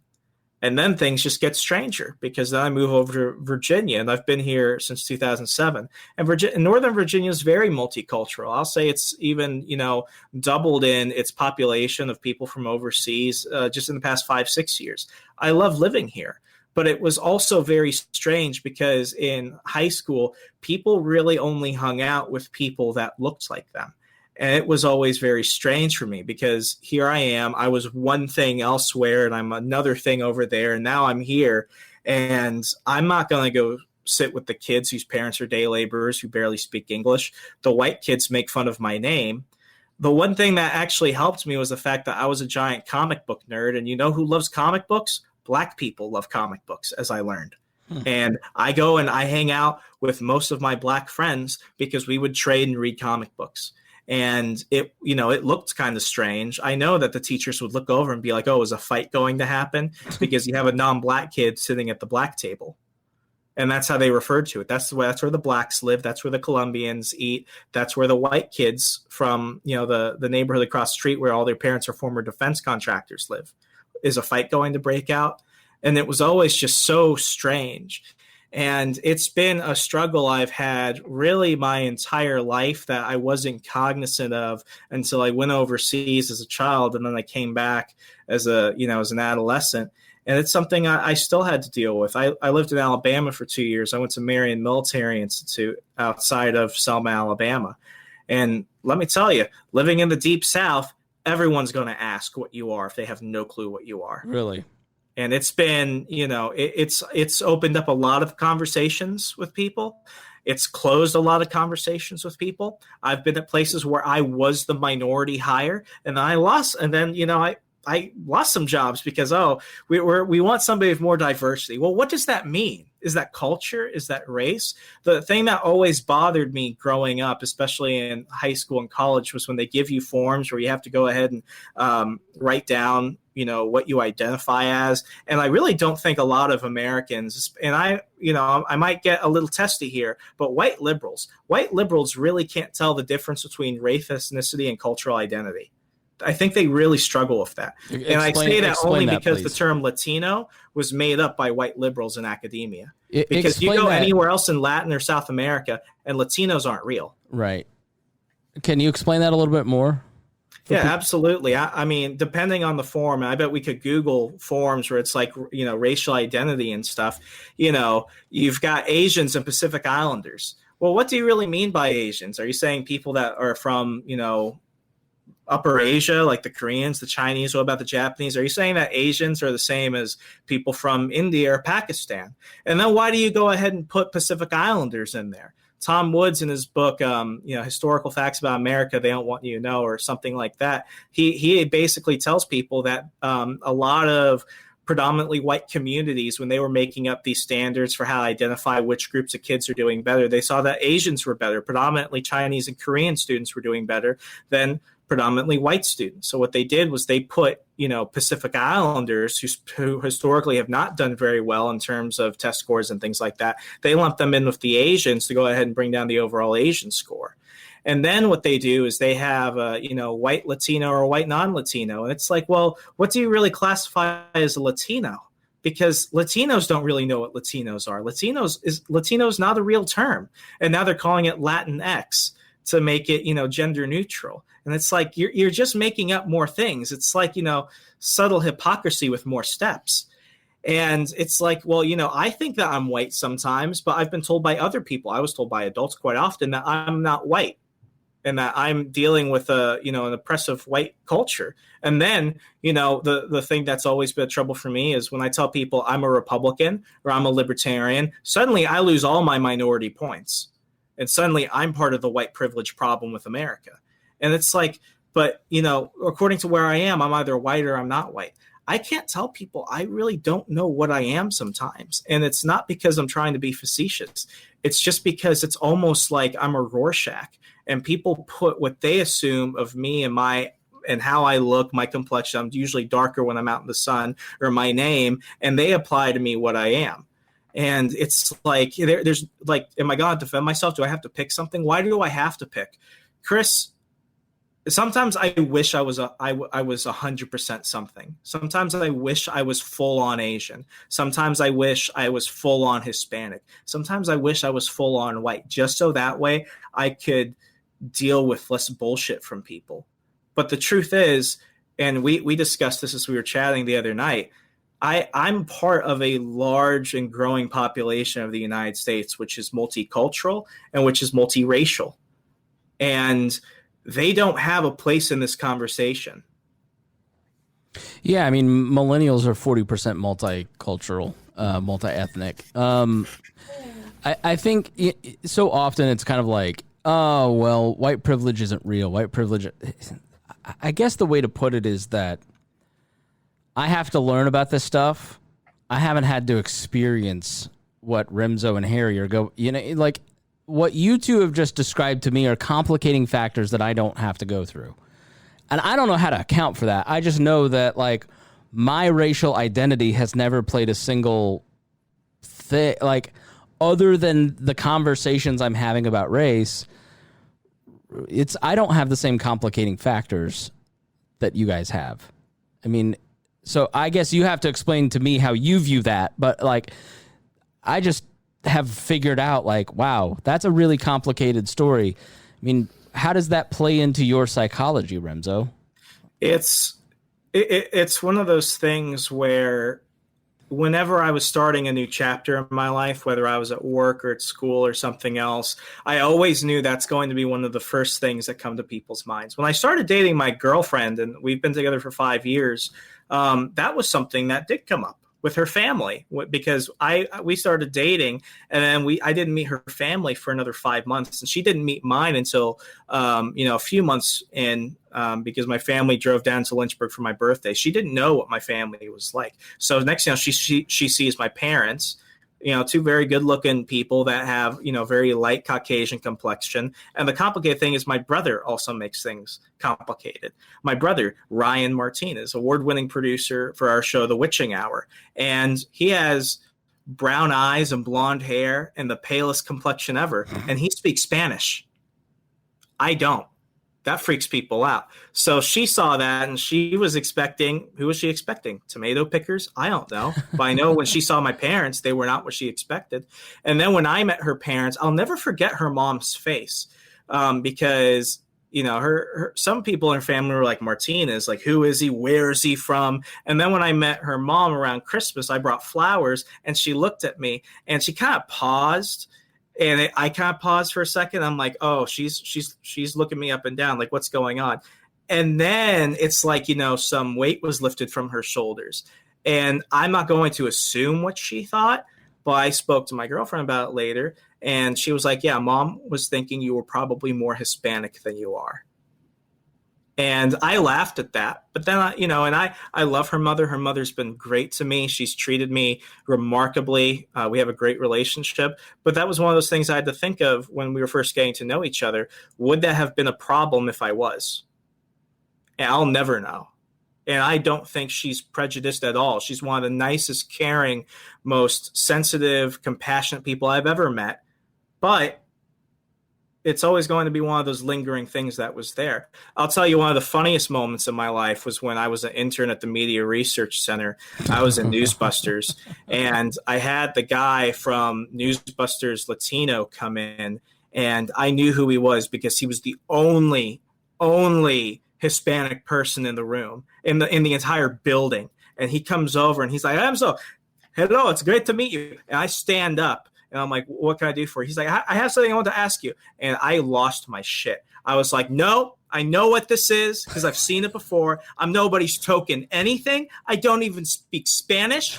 And I liked Mitt Romney as a kid. What do you say? Like, what am I? I'm not going to be able to fit into anything you want. And he looked at me and he started laughing. And he was like, well, I'd like to congratulate you for being empowered and everything. But I was just going to ask you to pay attention to this hour of CNN because they're going to talk about something about, Nicolas Maduro in Venezuela. And I'm leaving. I just want to know if you can watch it. And I felt so embarrassed. I'm like, oh, shit. How racist of you.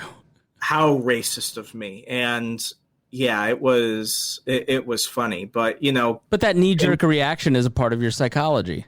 And it was something that happened. I called myself Mitt Romney's worst volunteer. It's actually a literal chapter in my book because by the time that I would have, I needed to get community service hours for school. And because it was an election year, the year before I graduated, I needed to do it. And I liked politics. So I thought I'd volunteer for Mitt Romney. But I found out that Mitt Romney was just a white, boring Obama. And he was just as terrible. So I was like, I don't like this guy. But as I was getting emails back from people from the local GOP, they wanted me to be part of their minority task force and their, Latinos for Romney. And I'm like, I don't get that. Why would I do that? Right. I want to do other stuff. And before I could knock on a single door, make a phone call, do anything, I ghosted them. Didn't get the credit. The credit didn't ultimately matter, but that bothered me. But then things like that kept happening as I got older. So then by the time I get to MRC in 2017, I just lost it.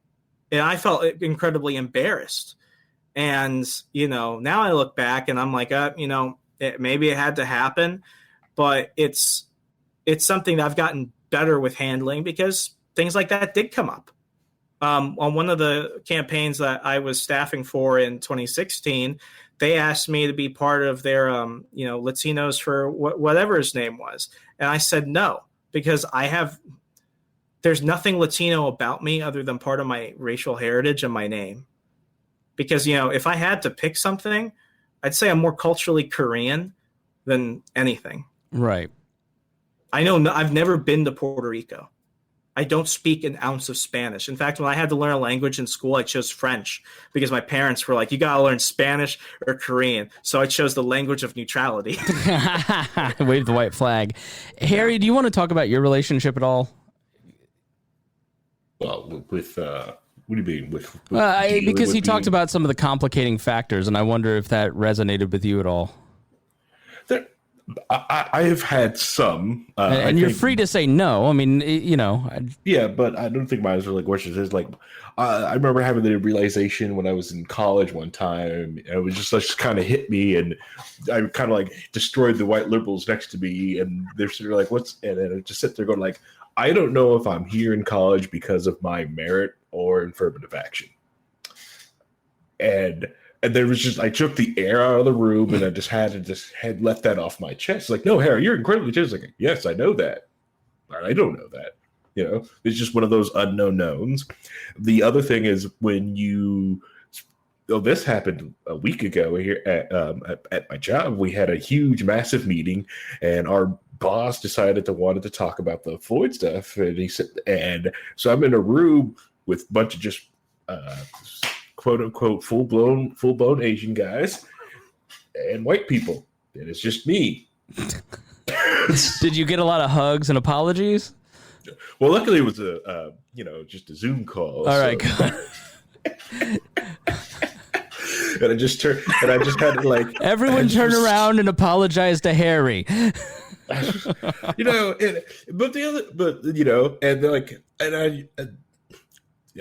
Luckily, right, I was also in a room with some nice joking people, because I turn the mic off, I turn our camera off, and I just turn over them and go, should I play the race card and say we don't have any black people in director or C-level management? Yeah. That's because I was like, I'm the highest ranking black person in this entire company. This is my time to make a power play. But one thing Remso always brought up is that hit me when you said you wish you were 100% of something, because I'm starting to think about because my daughter she's gonna grow up mixed race, and I'm like, oh, what, it's, and she is going to have some difficulties, and it's not something. And I know people try to think about that, but it is start hitting on me sometimes. It's if she was 100% black, she would have quote unquote a tribe to belong to, other than, but there's tons of mixed kids she can hang around with, or quote unquote mixed, whatever everyone wants to call that term. It's the easiest term out there. It's just, they're mixed, Yeah, I mean, those thoughts. Rhinehold, I don't think I've ever had the thought of I'm 100% white. And I think that's sort of the thing that we miss on our end, is that it's not a factor because society is set up for us. We Are Libertarians with Chris Spangle is a libertarian podcast. But let's be honest, if it were We Are Libertarians with Harry Price, a lot of libertarians would go, that's the Black Libertarians podcast. There's that impulse. I mean, am I wrong, Harry? You are not wrong. That's probably what it'd be labeled as. That's the Black podcast. Right. I had that problem. Very July. Yeah, I had that problem when I was trying to get into broadcasting here in Virginia, because I had a lot of people tell me, you could use a little bit more experience, but you would be great for our AM Spanish speaking show. And I said, well, that's nice if I spoke Spanish. Right. Motherfucker. No. But I mean, I had that happen honestly all the time. I had 3 stations between Arlington, Great Falls, and Manassas all say, we need somebody for Spanish programming. And it's not like on my resume I put I'm fluent, or even fluent in Spanglish, for example. Mm-hmm. They just assumed it based off my name alone, because they would never have asked me that if my name was John Smith or something. They would have never asked that. And I'm not saying that as a negative thing to people. It's just how it is. I'm not mad at them or anything. I just know that's an assumption they made. But that really bothered me, because it was is my only way to be in is to, one, learn a language that I'm really not interested in learning. I'm really not. And second, I have to really double down on being whatever their definition of Latino is. This is why, Republicans always rubbed me the wrong way, because it's whenever I tried to get into active politics, they always tried to put me in something that had to do with minority outreach or something. And it's well, I grew up in middle-class America. I'm not going into, the city. I'm not going into Baltimore or DC for this. If they see me, they're going to see a joke. Is the term for that? Is the term for that otherizing? I think that Yeah. Yeah. I think that's it. Yeah. And I mean, it was like that with radio. I had somebody literally tell me, if you came up with an alias or a different name, it might work. And I'm like, what's more memorable than Remso Martinez? There's literally only me. What do you want? Like Joe Pags? Oh, what if I change my name to Rush Limbaugh or Glenn Beck? No. We need you to be Jose Gonzalez. Welcome back. Yeah, I had a friend who was in the Republican Party, and he was black, and this one guy state legislator walked up to him and said, thank you so much for being here. I really hope that more of you come from now on. Now, that guy thought that he was making a very positive statement, and my friend, who is incredibly funny and smart, looked at him and goes, you know what? I will bring that up at Black Club next time. And I'm just like, I'm sorry to interrupt. I have a thing I say when people ask me about, the Latino community or something. I'm like, well, on our last Skype call with all of the others, we had to, make it quick because the Mexicans wouldn't shut up, but I'll bring it up. Like I bring up the Latino Skype call. Yeah, and I bring that up because I don't want whataboutism, because you mentioned white liberals. White liberals are just as bad at a lot of this stuff because they come with condescension as well as racism. Because, I'm just... And Martin Luther King wrote about it. Just look up white liberal racist and you'll see Martin Luther King kind of talk about... The problem is that for your name to work, Remso, you're the one that needs to change. The rest of us, listen, we just can't get used to your weird name. I'm sorry, you can't, you need to change your name to something that is more fitting, right? Like that is when they say white privilege, that's what they're talking about, is that Remso has to change, not us, And so I don't know why understanding these different frameworks is somehow, I think people think, and you guys tell me if I'm wrong here, I think people think that if they admit a problem, then they have to co-sign the solutions of the other side. So if you admit that public education is a problem, then all of a sudden you're full bore public, for charter schools. If you believe that global warming is a problem, then all of a sudden you have to believe the Green New Deal. If you admit that there's structural racism in the United States, there's biases against people of color, then all of a sudden you're for socialism. And you're an AOC lover. And I don't buy that. I think that is what's holding people back, is that they view it as, if I admit this is a problem, then I'm going to have to probably change some of my behaviors, which I don't want to do. B, I'm going to probably have to have some uncomfortable conversations, which I don't want to do. And C, I might have to start figuring out different solutions than the one I've been advocating for 40 years. Yeah. And so the reality is that the era of comfort is over, whether you like it or not. Like, the reality is that if you believe in a politics of domination, that time is over. The time of empathy has arrived, and libertarians are the best suited to enter that conversation with peaceful, nonviolent solutions to a freer world. And it requires us being empathetic about it and having those conversations, because the other two sides are always going to offer up violence. They're always going to offer up domination. They're always going to offer up the broken structures we have now.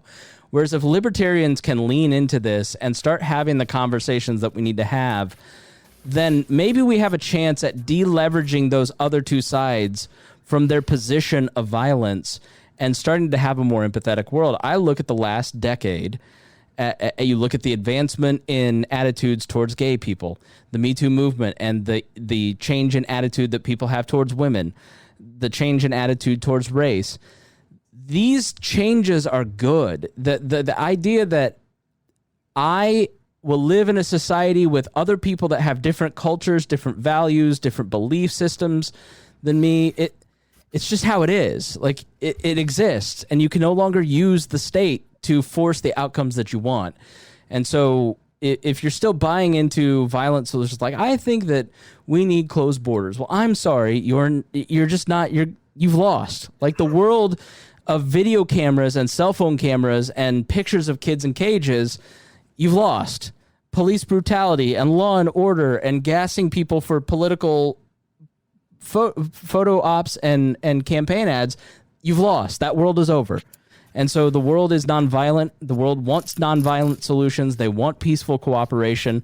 And who better than us to give it? But we have to not be afraid to have the conversations about real problems that exist it doesn't mean that you're going to lose your identity. I'm still a Christian. I'm still a white suburbanite. I went to Chili's the other night. It was the best meal I've had in so long.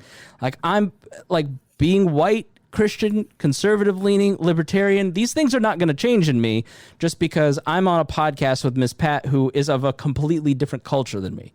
And I am looking at her experience going, that's not right, or this shouldn't happen, or listening to Remso and Harry and going, like, okay, how can I do something differently, right? How can I give space to have these conversations? Or if you're running a business, think about your own hiring practices. Do you have these underlying bias?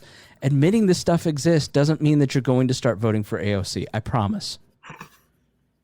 Yeah, and it's okay to admit these things, and you can know these things, and this is how you should treat someone, right?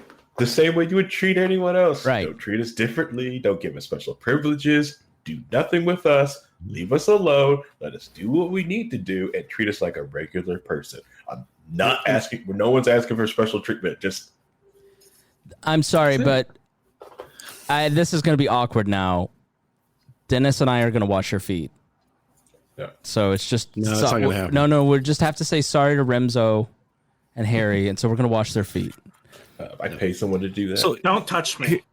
Here's my thing, though. I mean, that's what I like about libertarianism is it's really based on the idea of individualism, that you are judged by you and the things you can control. I was born looking white. I mean, I've got a lot of different mix in my genetic makeup, as it were. I just happened to the dice just happened to roll, and I look white. So, I mean, I was primarily, I guess you would say, dirty German, which was the Aryan Germans who were overrun by the Moors. Right? Dirty German, my least favorite sex move, by the way. Not as good as Filthy Sanchez, right. But it is a little bit better than that. So yeah, I just, the individualism is where I think people are starting to go. When you start having a society that is becoming racial fluid, as it were, like you said, 40% of your generation is mixed. That's going to get bigger. Eventually, this whole notion, which is a societal notion anyway, of race, which doesn't really exist. We're all just people.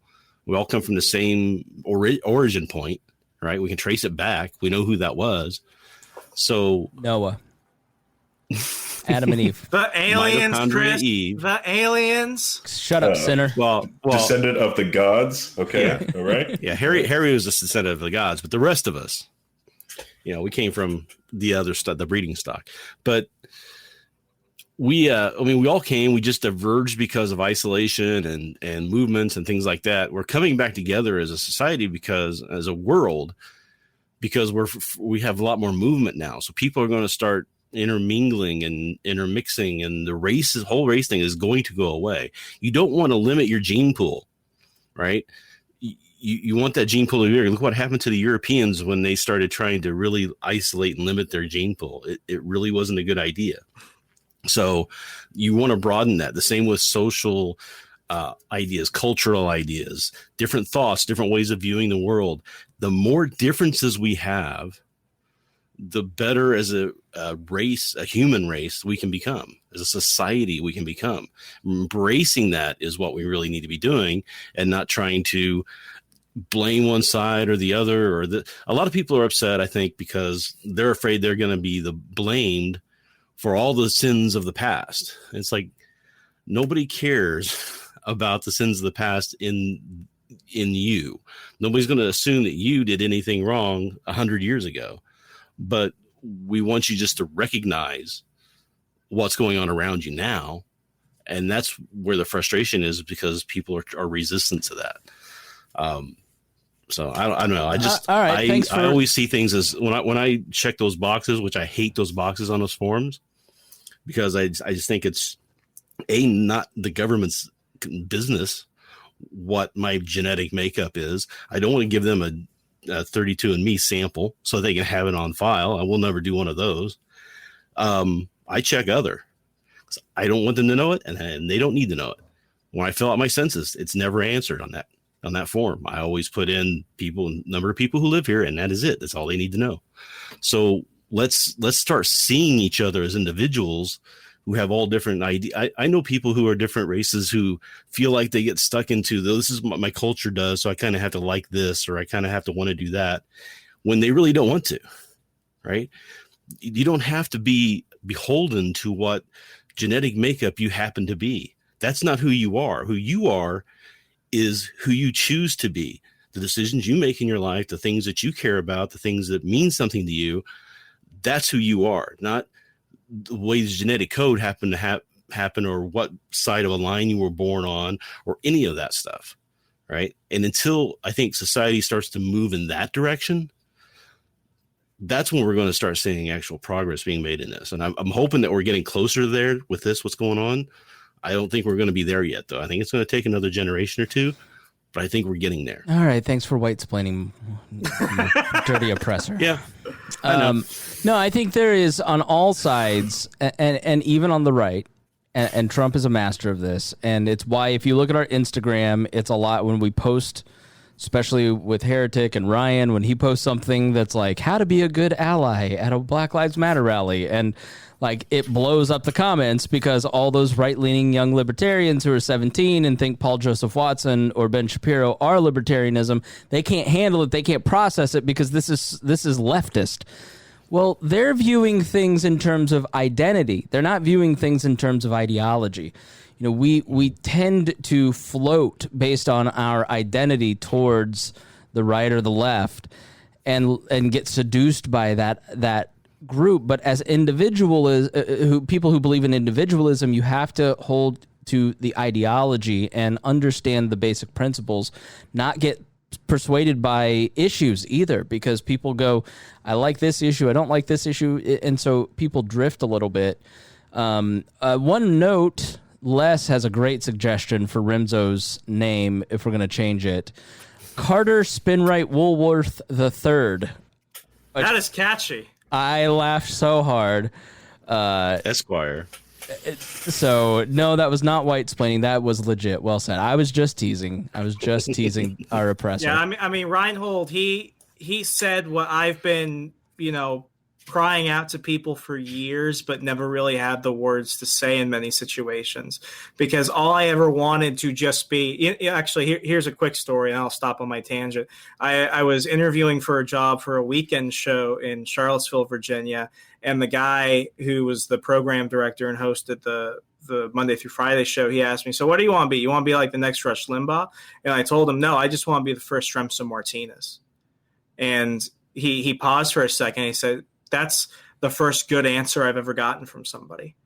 And it was just kind of funny because I thought when I said that it was really corny. I was hoping to solicit a laugh, but he's only dealt with people that wanted to be somebody else. And I think that's something that everybody has a problem with. I've been watching like a lot of those Real Housewives shows because I'm stuck at home with my family. And it's like all those women who I see a lot of women who married into money and just know all the right people. I see them as all, just all these spoiled women, but they're all incredibly self-conscious. They all want to be somebody else. And I think that's the problem with everything. You look at, Utopia and the story. What did they do? They kept hacking off different groups of people until eventually they were left with nothing. All I've ever wanted to just be is be myself and not have to justify anything to other people. I mean, that's why I liked Ayn Rand as a kid growing up. That's why I still like The Fountainhead when Howard Roark is like, how do you know what you don't want? To Peter Keating, who's asking him what he should do with his life. Does it bug you not to know what you don't want in life? And that really, that really struck a chord with me because that's all I've ever wanted to do. I meet so many people who deal with the same thing. And it's not even a racial identity thing. It's not even a cultural thing. It's just people who want to be seen for themselves. You mentioned Ayn Rand, and Dan, almost at the exact same moment, says, what's the hot take on Ayn Rand's "the individual is the greatest minority"? Thoughts on this, fellas? Absolutely. Yeah, I agree with it, but here's how I see it used, and this is it's a whataboutism. That's and so, the problem. so the issue that I see with this phrase, or "but Chicago," or why don't they take care of their own? All that stuff is all lives matter. All lives matter. It's an out, right? it's the same as he had a criminal record, so that but gets really loud. And so I just would encourage people, if you're saying stuff like that, like, think about it. Are you avoiding looking at the issue? Because it kind of plays into what Josh is asking here, and I'll let Harry and Remso answer this. I have thoughts, but I'm going to be a good ally and let you two answer first. Josh says, I think we're all receptive to the complaints of minorities, but what do we do about it? What policies can we try to enact or repeal that will help beyond our typical quest to minimize the power of government? We are going to do a show about some of this stuff, but what are your thoughts about that question? Harry, you want to do like a rock, paper, scissors thing? If it's okay, I'll go first. I mean, you're higher on the intersectionality scale, so go ahead. Watching this whole thing, this whole situation we're seeing right now in the wake of George Floyd, it's got so many different conversations going on. But I think the only one that matters is this. And I understand that this is not a point that other listeners of the show have, but I think this has more to do with people who dislike Trump going out, putting up the Black Lives Matter signs, than they actually do care about fixing the actual problems. I think it really comes down to terse surface issues. I wish it wasn't that way, but I think it does. I think that has more to do with it. But ultimately, I think this comes down to the one thing, and I think this is the one term that I love people who aren't even interested in talking politics. I've been seeing a lot more people talk about, and it's this. It's the monopoly of violence. It's the monopoly of violence. And what we need to do is we need an actual equal distribution of the law.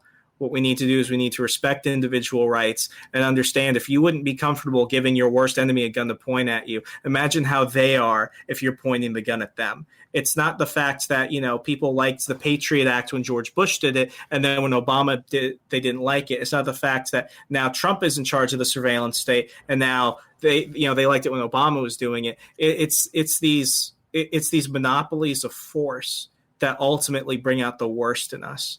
And to downsize and mitigate that and limit that in every possible way, that's going to clear the way for so many great things to happen. We had Christian Watson, a Young Voices contributor, right in the Washington Times opinion section last week.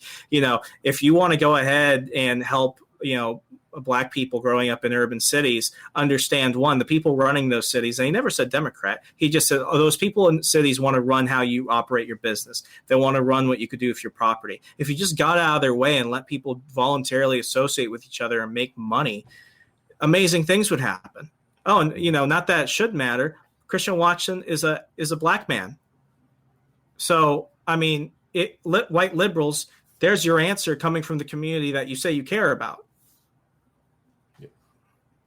Yeah, that's the libertarian philosophy. Actually, it's on the correct side of this. A lot of the different things that Black Lives Matter, a lot of these things that they're talking about, is that police have the ability, or the state, let's just go with the state, has the ability to enforce certain laws, and they can enforce it where they want and how they want, depending on what they want to do.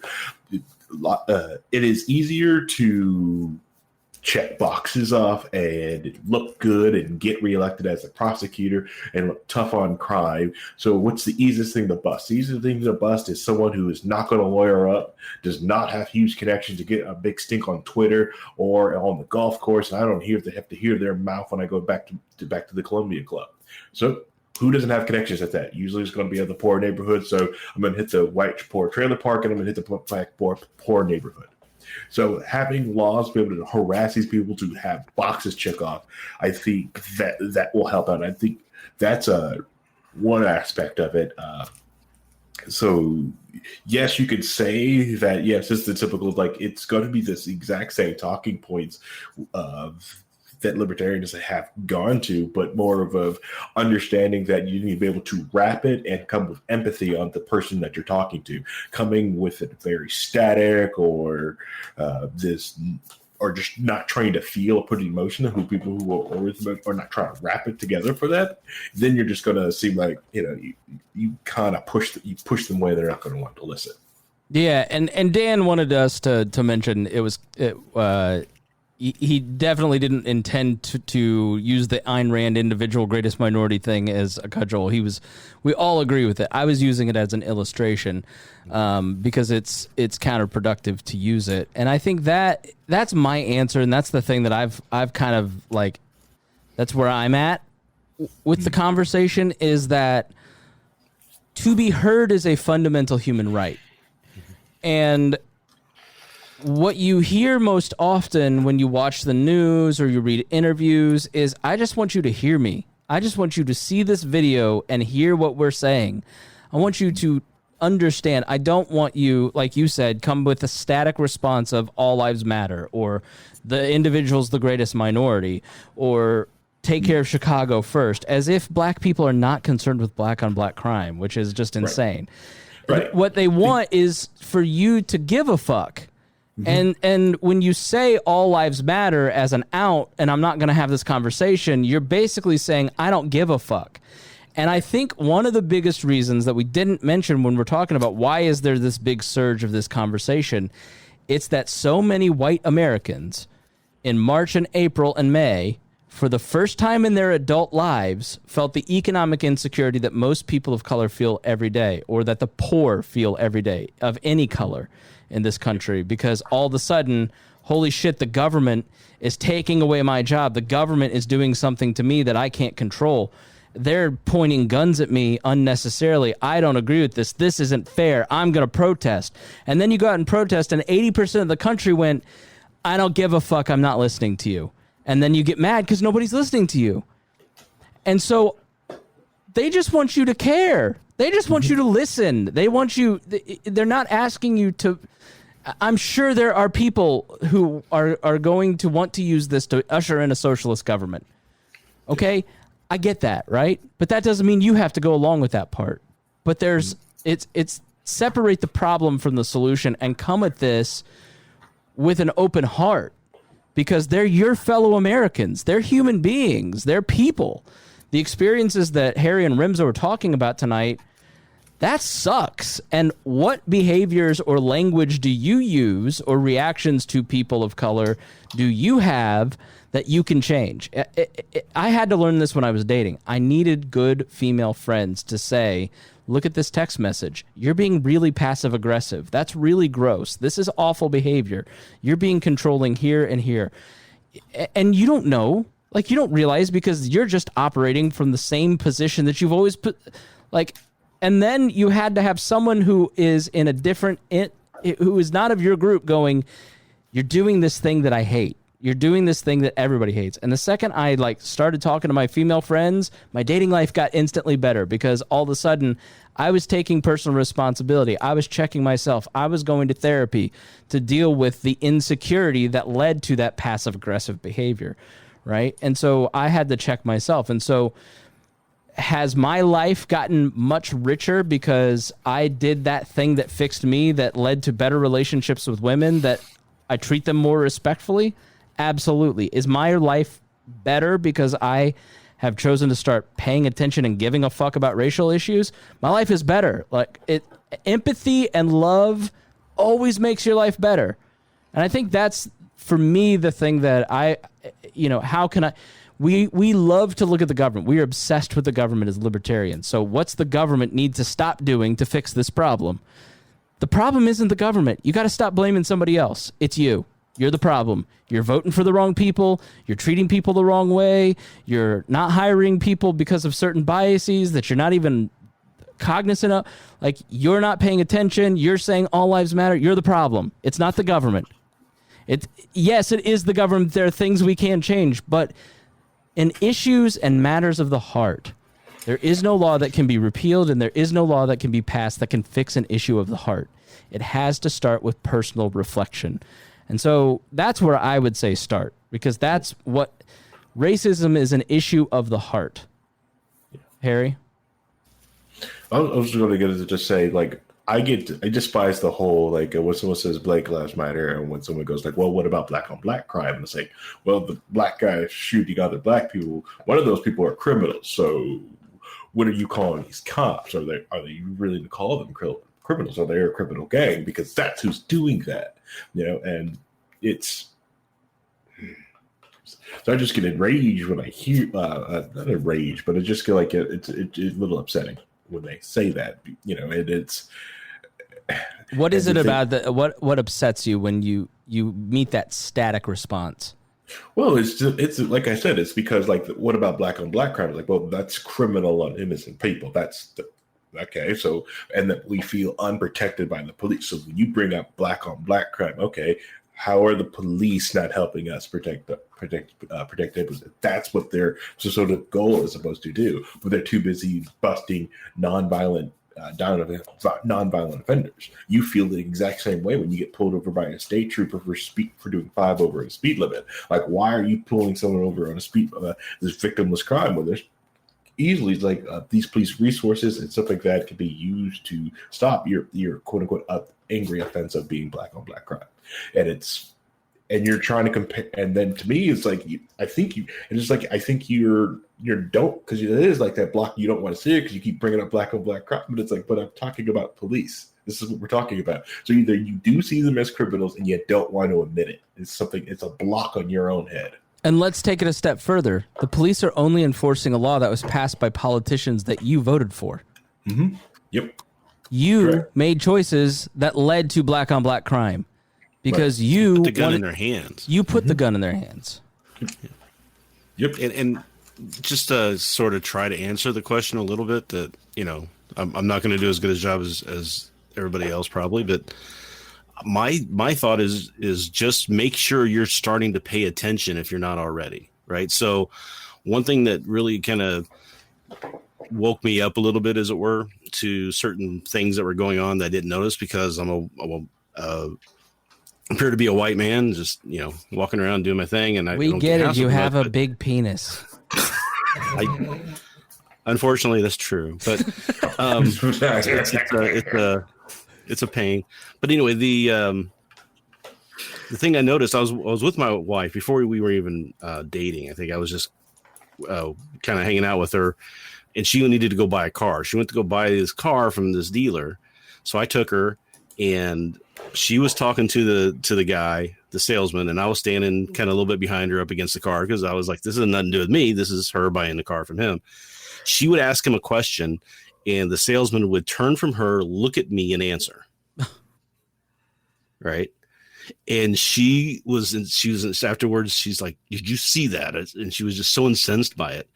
And I don't think I would ever have noticed that if I hadn't been with her and seen it happen, because the salesman isn't going to treat me like that with someone else. So she tells me the story about her and her friend when she was growing up. They were going to go to the Greenwood Mall, and this was probably 20 years ago, so, or a little bit more than that. But her friend says, I can't go there because she was black. And my wife's like, why? You just come on down. We'll go down there. It's no big deal. And she noticed, because this kind of brought it up to her attention, she started noticing that when they went into the stores, the store detective would start following her friend around. Mm-hmm. I mean, there was all these little things that were happening. And once you open up and see them and recognize that they're happening, it's like you can't stop seeing them anymore. I went to Saks Fifth Avenue with Miss Pat, and I was wearing Carhartts, a Carhartt jacket and work boots, and I was following around Miss Pat, who was wearing a Falcons jacket. All of a sudden, the security guard ends up at the door we're standing by. And he starts engaging us a little bit. Like, I know what he's doing. She knows what he's doing. She charmed the pants off of him, but you get the subtext there. You get it. I love this suggestion from Rosemary, who says, enacting policies might be too lofty. Simply understanding a person who looks and thinks different than you is a good start. Invite the minority neighbor to your home for dinner, just once. I love that suggestion, and I hear... like inviting Harry on the podcast and having one black friend put me on a totally different path, right? Having Miss Pat and Dion in my life put me on a totally different path, but it was uncomfortable to get into these conversations. And when cultures bump up next to each other, of Miss Pat is of a different culture than I am. And so there's cultural differences where there's a learning curve that took a couple of months, 2 or 3 months. There had to be a lot of Miss Pat going, you need to just say it. I'm not going to be offended. You need to just ask the question.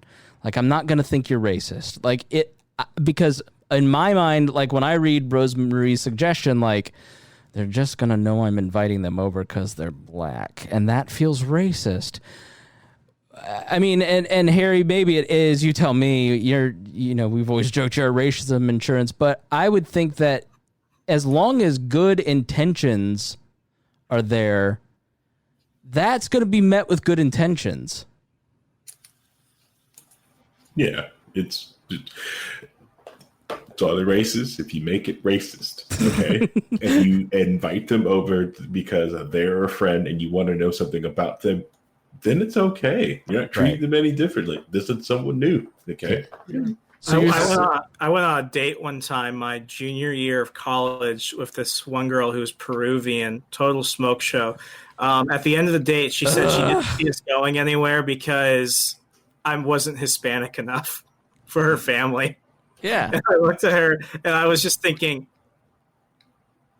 is that racially insensitive? No, it's you. If you come from a certain culture, I don't know that it's racist or bigoted to want to be with somebody who understands your culture and those subtle differences between the two of you. I didn't take offense to it until like a day later, because I realized that was also probably her saying, probably what she considered the most polite thing to say, because she probably just didn't like me. Yeah. I mean, that was probably something, but I didn't think of it until I'm like, oh, all right, well, that sucks.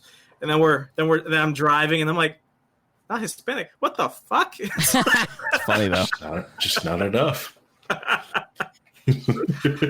It's just funny how it is. And I mean, the best decision I made in my life was, going to a military school, joining the Alabama National Guard. And I mean, when you're going through basic and everything, everyone is treated like the same equal amount of shit. It's like Fight Club.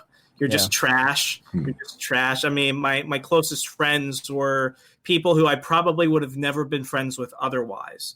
But it was because we were going through those challenges together. And I got to meet people from all over the country, from different religions, backgrounds, and everything. I mean, I don't think the United States military gets enough credit. It's an incredibly multiracial, multicultural force in America. It really is. People who come out of there always come out with the experiences of everyone that they served with. And I mean, I'll just never forget. I'm sitting under a tree in Fort Knox, Kentucky. I'm sweating like my ass off, and it's a day of middle training, which basically means we have to wait for another unit to complete something in order to go forward with it. So we've got like 3 hours just baking in the sun. And I looked at one of my friends. He went to another military school. He went to Georgia Military College. And I looked at him, I'm like, do black people get sunburned? And he was like, I do. And I'm like, oh. And then so he looked at me, he's like, Martinez, why would you wonder if black people don't get sunburned? And I was like, because I've never seen a sunburned black person. And he just looked at me and his face got really mad. And I'm just thinking, oh, this is where it ends. It ends before it begins. And he just started laughing. He smacked me and he just started laughing and I just started laughing. And it was just one of those things where it was just there and it was funny. And he was able to laugh at me and I was able to laugh at myself because I could actually hear the words coming out of my mouth in that moment. It's just those moments where it's like we were friends before we were anything else. And that's what laid the groundwork for everything in my life. It made it better because of that. Yeah, I like Wade. Wade says, I like this conversation. Rarely is there a government solution, but there are always individual solutions. And that's what it comes down to. And we're going to start wrapping up and have final thoughts here. But we look at it, this drives me crazy about us. We sit here and go, well, what can we repeal? What can we demolish? What can we get rid of? And part of what I want to do with this show is to get people thinking about what can you do on a personal level, interpersonally, with those 100 people that you interact with, or with a charity that you could start, or a social entrepreneurial business, or just a business. What can you do to make the world more free? That's way more important than running for office as a libertarian. They don't want me to tell you that, but it's true. You start a charity, you donate to a charity, you spend the day working for a charity, you reach out, you solve racism by becoming friends with people that don't look and think like you and having conversations that make you uncomfortable. That's how you do it. It's not just repealing laws and making changes. That's systemic racism. But where can you do some things differently? If we want to end hunger, let's not pass a law. Go work for go donate to Feeding America. How do we take care of people in a society where there is no large central state? It's going to be you. It's going to be you doing the work. It's going to be me. It's going to be the three of us, the four of us on this show doing the work. And so start practicing, because if you want to live in a free world, it's going to mean you're more uncomfortable, but more rich in terms of relationships, more enriched because of experiences, more enriched because of the diversity and love that you have in your life, and more rich just because you have more money in your pocket, because there won't be that parasitic government. So, you have to start building the world that you want to see, because once you start doing that and people see you, talk to you, they're less afraid of you, right? And so that's really what we need to start doing, is looking at systemic racism, recognizing that this exists, that it is entrenched into the power structure, and we can start demolishing it by doing something about it, which is just loving each other, like having conversations like this. So I promise you, if you're a white Christian conservative male, it's uncomfortable in the beginning, but you're going to be okay. I promise you. And you may say some fucked up things in the beginning, but the person who knows you're coming in good faith is going to say, don't say that. That's fucked up. Right? But just start, right? Because it's all about how you come at people. Because Harry just told you just heard him say, when you come at me with all lives matter, I just immediately stop. I'm just not even going to talk to you. What can I do with you? But if you come with me and go, okay, I don't know why your hair is different. Can you explain this to me? That's going to be met with, okay, right? So just take a chance. So final thoughts. Let's start with Rhinehold. Just my final thoughts are be good to each other and just keep an eye out on what's going on, and don't just focus on being the change you want. That's like you said. I mean, in my opinion, we're never going to be able to get to government out of our lives unless we can prove to the people who do the voting that we can do it by going out and doing it anyway. Like if we were taking care of the people in our community who needed health care, why would we need the government coming in and giving health care to everybody if we're already doing it, right? So people are going to say, this is stupid. We shouldn't be doing that. And they're going to cut it out. That's how you start replacing government. Voting is fine. Politics is fine, but going out and doing it is what's going to change things. That's pretty much it for me. I'll let the other people talk. Remso? What do you mean other people? Wow. You remember when John McCain said that one, and that was the greatest racial controversy in American politics? Oh, those days don't come back. Oh, that's funny. I think things happen for a reason, and I think it's incredibly funny that of all the times that could come out, we have a new Bill and Ted movie coming out when we could definitely use more Bill and Ted. And if I could just take some Bill and Ted knowledge, it's like, be righteous and party on, dude. That's all it is. And if you're a white liberal and you would like to pay some, reparations for me, my Cash App is $. I'm joking. Yeah, just be righteous and party on. Harry? I'm not. My Cash App, if you want to pay your reparations directly to me, you could give me some of them white guilt dollars. No. Yes, be excellent to each other. All right. So one thing I always understood is also the people who are also like, when your friends do come to you and they have these conversations with you, especially this is more speaking to the people who are quote unquote minorities, just here, you're just a minority in the United States. You have to have these tough conversations sometimes with people, and then you have to be willing to have these conversations with them. Even though right now I'm having some tough ones with a couple of friends about certain things, and it was really rough because he's a white liberal. He doesn't think what he says is racist, and it hurt me first to tell him that, like, hey, what you're doing, what you're saying, that's racist. How is this racist? And I'm like, that's very racist. And I'm sit there and I put it down on paper. And like, this is what you're doing. You know, you may think what you're doing is correct, but what you're doing is hurting. And it comes from that corner. It's like, it sucks. And I'm your friend, and I know that's not your intention, but I'm willing to have this conversation with you, you know, because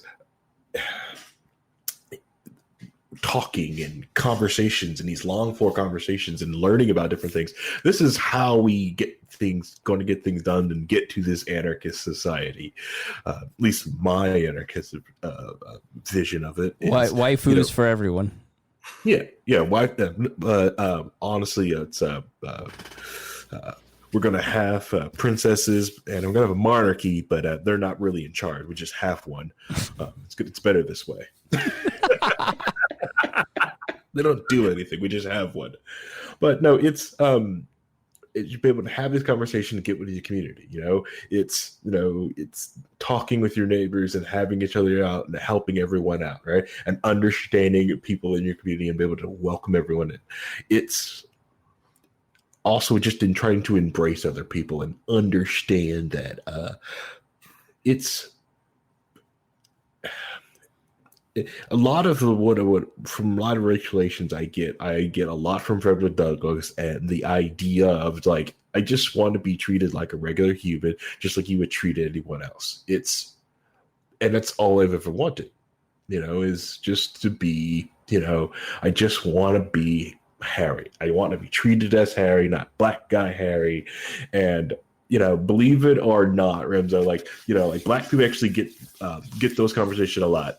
Do you sunburn? I have Harry, do you sunburn? I've gotten a sunburn. It took 8 hours on the beach, but I did get a sunburn. I did not know what was going on, but I've asked Harry this. I know I've asked you that question before. Yeah. Mm-hmm. Mm-hmm. Yep. No, I treated Harry very poorly in the beginning. I've grown a lot. Yeah, I recognize. But it's also one of those things like you're just curious. But the thing is, like our education system, because a lot of us got through the public education system, really doesn't teach. Our health system doesn't really teach things about people. Like, of course, people get sunburned because you don't understand what a sunburn is. You just told what it is. I've got several different books. I've got a book called The Quadrivium, right, which talks about mathematical formulas and why we have this. Like how did we what is it? Because everyone knows the Pythagorean theorem. But why does it work? What is it? There's something beyond it other than a squared plus b squared equals c squared. There's actual stuff to it, but you've been rushed ahead. All right. Science nerd crap. Sorry, I'm not going to go on a tangent on that. We know that Harry sunburns. Yes. I sunburned. It takes a while. It took 8 hours down on the Cape, but it took 8 hours. All right. Yeah, I'm pretty much done. That's like I said, it's like I said, just have conversations. Have willing to talk with people. Sit around, have a brew, or if that's what you do. And I'm sure it sucks for you. It's and it's not fair that you have to have those conversations. People should just get it. Let's just don't. Do you get sunburned? Bitch, on a cloudy day, I look at my ham complexion now in the video. Look how getting sunburned by that lamp. Yeah, I have. So I was listening to Left, Right, and Center this weekend, and they had some guest panelists on, and one was Michael Steele, and the other one was another gentleman whose name I can't remember, but he's another black conservative, and they started talking about this conversation. And their reaction was just like, I've gotten so many calls from people about what is this about and what are my experiences. And to be honest with you, sometimes I don't want to talk about it. Yeah. It hurts sometimes to have to relive and talk about these stories and what I've had to gone through. And so I think kind of being aware of that too is important, that, just because you have a friend and they, might be black or Hispanic or something else, don't just assume that that's all they want to talk about either. Right. bring it up, talk about things, but also don't make it. Understand that you might be bringing up some painful memories for them too, that they're going to have to relive. Right.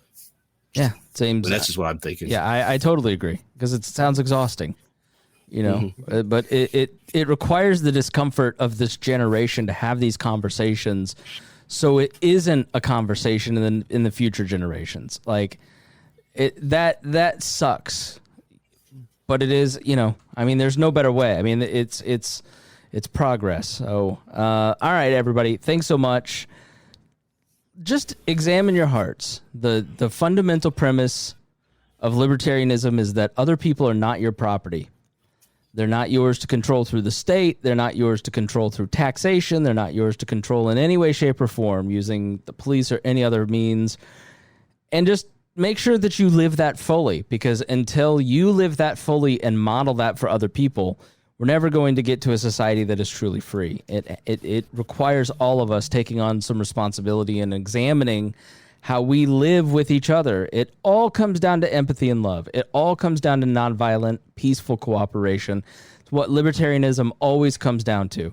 There isn't anybody on the planet that doesn't agree with that other than the people that want to dominate, the people that want to control, and those are the people we're not going to try and reach. There's no point in trying to spend the rest of this election year trying to talk to MAGA people and to hardcore Democrats and try and shake them out of that. All I can do is do this show for the people that want nonviolent, peaceful solutions that are empathetic and respectful towards all. If you're down with that, then you're headed in a libertarian direction. We'll worry about which things you personally need to understand. Like, I don't know about this thing. For me, it was like gun control. I don't know. We'll talk about that later. But the first premise is that you have to accept that you are going to try and build a world that is more peaceful, more loving, and more respectful, more empathetic, and start heading in that direction. And that's all it comes down to. So that's the good news about libertarianism. It's just that easy. You just agree. I'm going to start listening. I'm going to start having conversations. And the next thing you know, you're on a libertarian podcast talking about abolishing the police. And you go, I don't think that goes far enough. All right, everybody. Thanks so much for joining us. Make sure you check out On the Run with Remso W. Martinez. Make sure that you check out Freedom Strips with Keaton Tucker. That is a show that we'll be adding soon too, and he just interviewed Joe Jorgensen. And hey, if you got something out of this, please share this episode. I'm going to chapter mark it so people can get to this conversation a little quicker. If they don't want to listen to all the Trump stuff, I may separate it out into two. But if you got something out of it, please share it with people. Let them know, hey, this is a great conversation amongst friends. I'd just love for you to tune in, like hear it. Just skip to this minute marker, somewhere around 53. So sharing. That is the best thing you can do to help support us. Our patrons are super important. It really helps us a lot when you join Patreon. If you get something out of what we do at We Are Libertarians in any way, the Heretic Magazine, the social media channels, the podcasts, join the Patreon. That money, that support, that is so important to helping us grow. But if you're not there, share an episode that really got you. That's really a personal recommendation from you to your friends. Texting an episode to a friend, that is so powerful in helping us grow and help spread this message. And I think it's a message that everybody needs to hear, because I think once they hear what we have to say on podcasts like this, they start to see the world in a different way, and we can build a different world as long as you help us. So we really do appreciate it. And thank you so much for your participation. Thanks, guys, for joining me. Thanks, everybody online. And we will talk to you very soon.